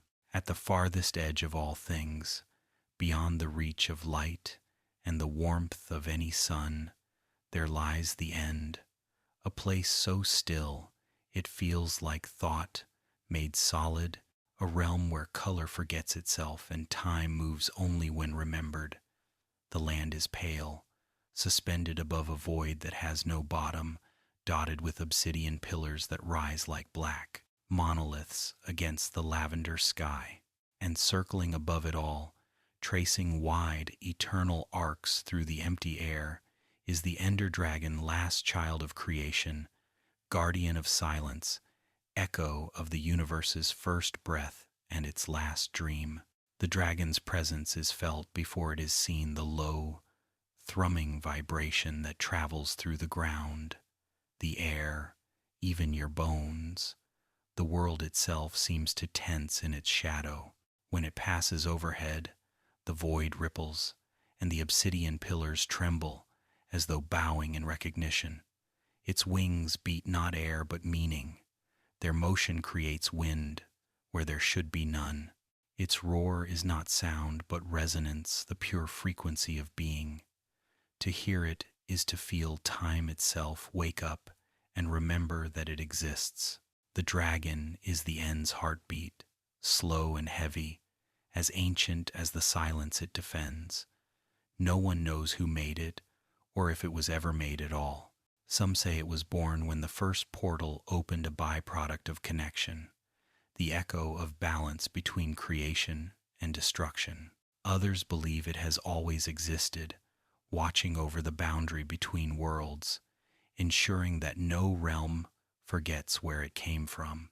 In truth, the dragon may not be creature but concept, the world's subconscious given form, dreaming itself through eternity so that the universe will never stop imagining.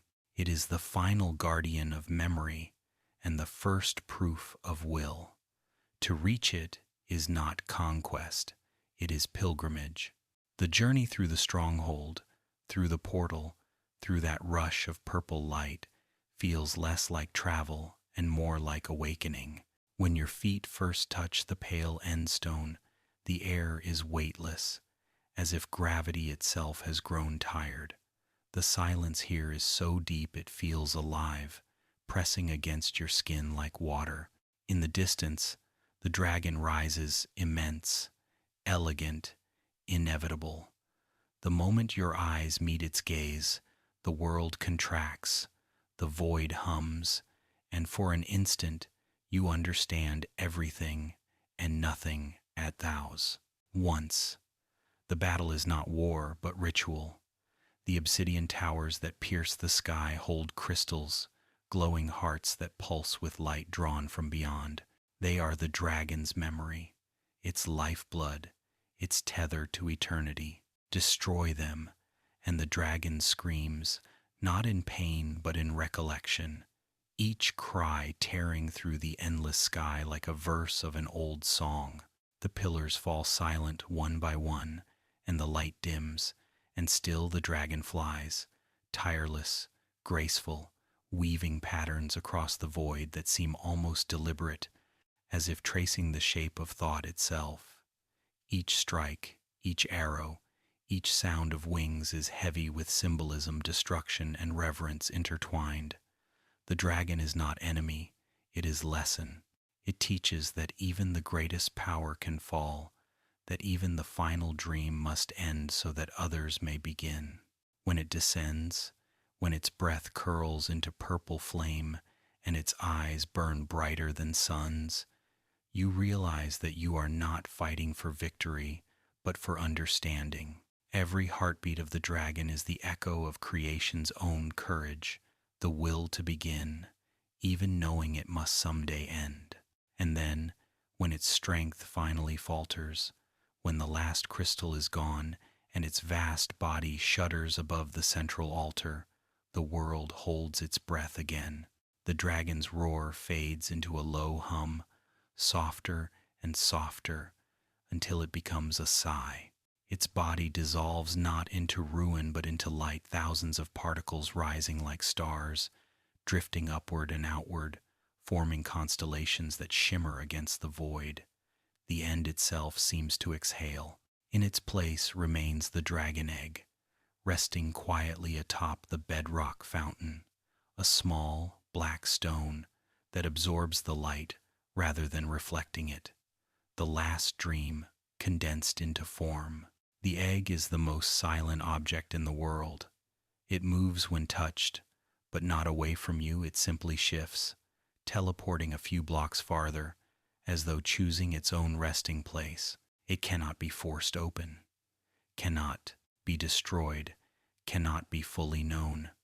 It waits, patient as the void itself.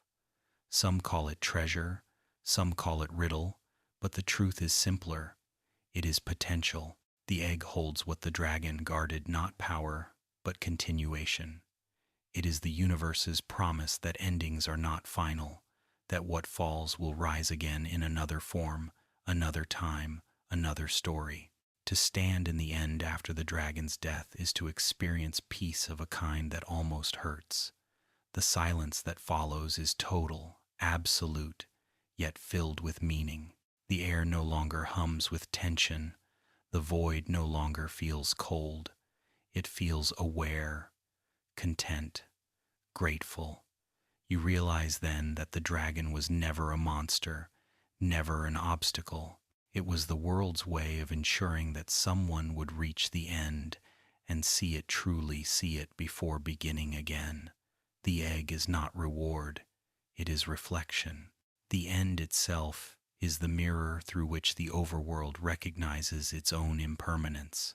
When the credits roll, when the words begin to drift across the dark, you read the dialogue of two unseen voices, vast and gentle, like consciousness talking to itself. They speak of dreams, of players, of the act of creation, and the joy of being. They tell you that the world loves you because you are part of it, that every block placed, every mountain climbed, every moment spent within it has meaning. They remind you that reality is not separate from play, that imagination is not illusion, but another way of being alive. Their words are lullaby and revelation both. Wake up, they say, but softly, as if they mean, keep dreaming. The dragon's fall is not death, but awakening, the turning of the cosmic page, the closing of one dream so that another might begin. When you return to the overworld, everything feels sharper, kinder, quieter. The sun rises as it always has, but its light feels different now, warmer, as though it too has seen the end and come back wiser. Grass glows with gratitude, rivers shimmer with calm, and every breath you take feels like the world breathing with you. The dragon's spirit lingers not as fear, but as rhythm. The cycle continues. Creation renews. The universe smiles again. Some players return to the end many times, not to fight, but to listen.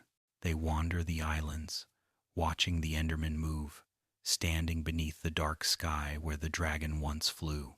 They say that sometimes, when the silence grows deep enough, you can still hear it. The faint rustle of wings far away, the low hum of motion across the void. It is not haunting, but comfort. The dragon has not vanished. It dreams still, in the endless dark, waiting for the next soul brave enough to remember. And perhaps that is the true heart of Minecraft, that every act of creation contains its own ending, and every ending holds the seed of another creation. The dragon is the last test, but also the final teacher, reminding you that every world you build, every adventure you begin, every sunrise you watch will one day fade, and that this fading is not loss, but grace. For in the rhythm of making and unmaking lies the beauty of existence itself. So when you next stand before the portal, when you hold the dragon egg and feel its soft hum beneath your hands, remember this: You are part of the same dream. The dragon's wings, the void's silence, the world's heartbeat, they all move through you. The end is not the end. It is simply the moment when creation looks back on itself, smiles, and says, "You did well. Now rest." And when you wake, build again.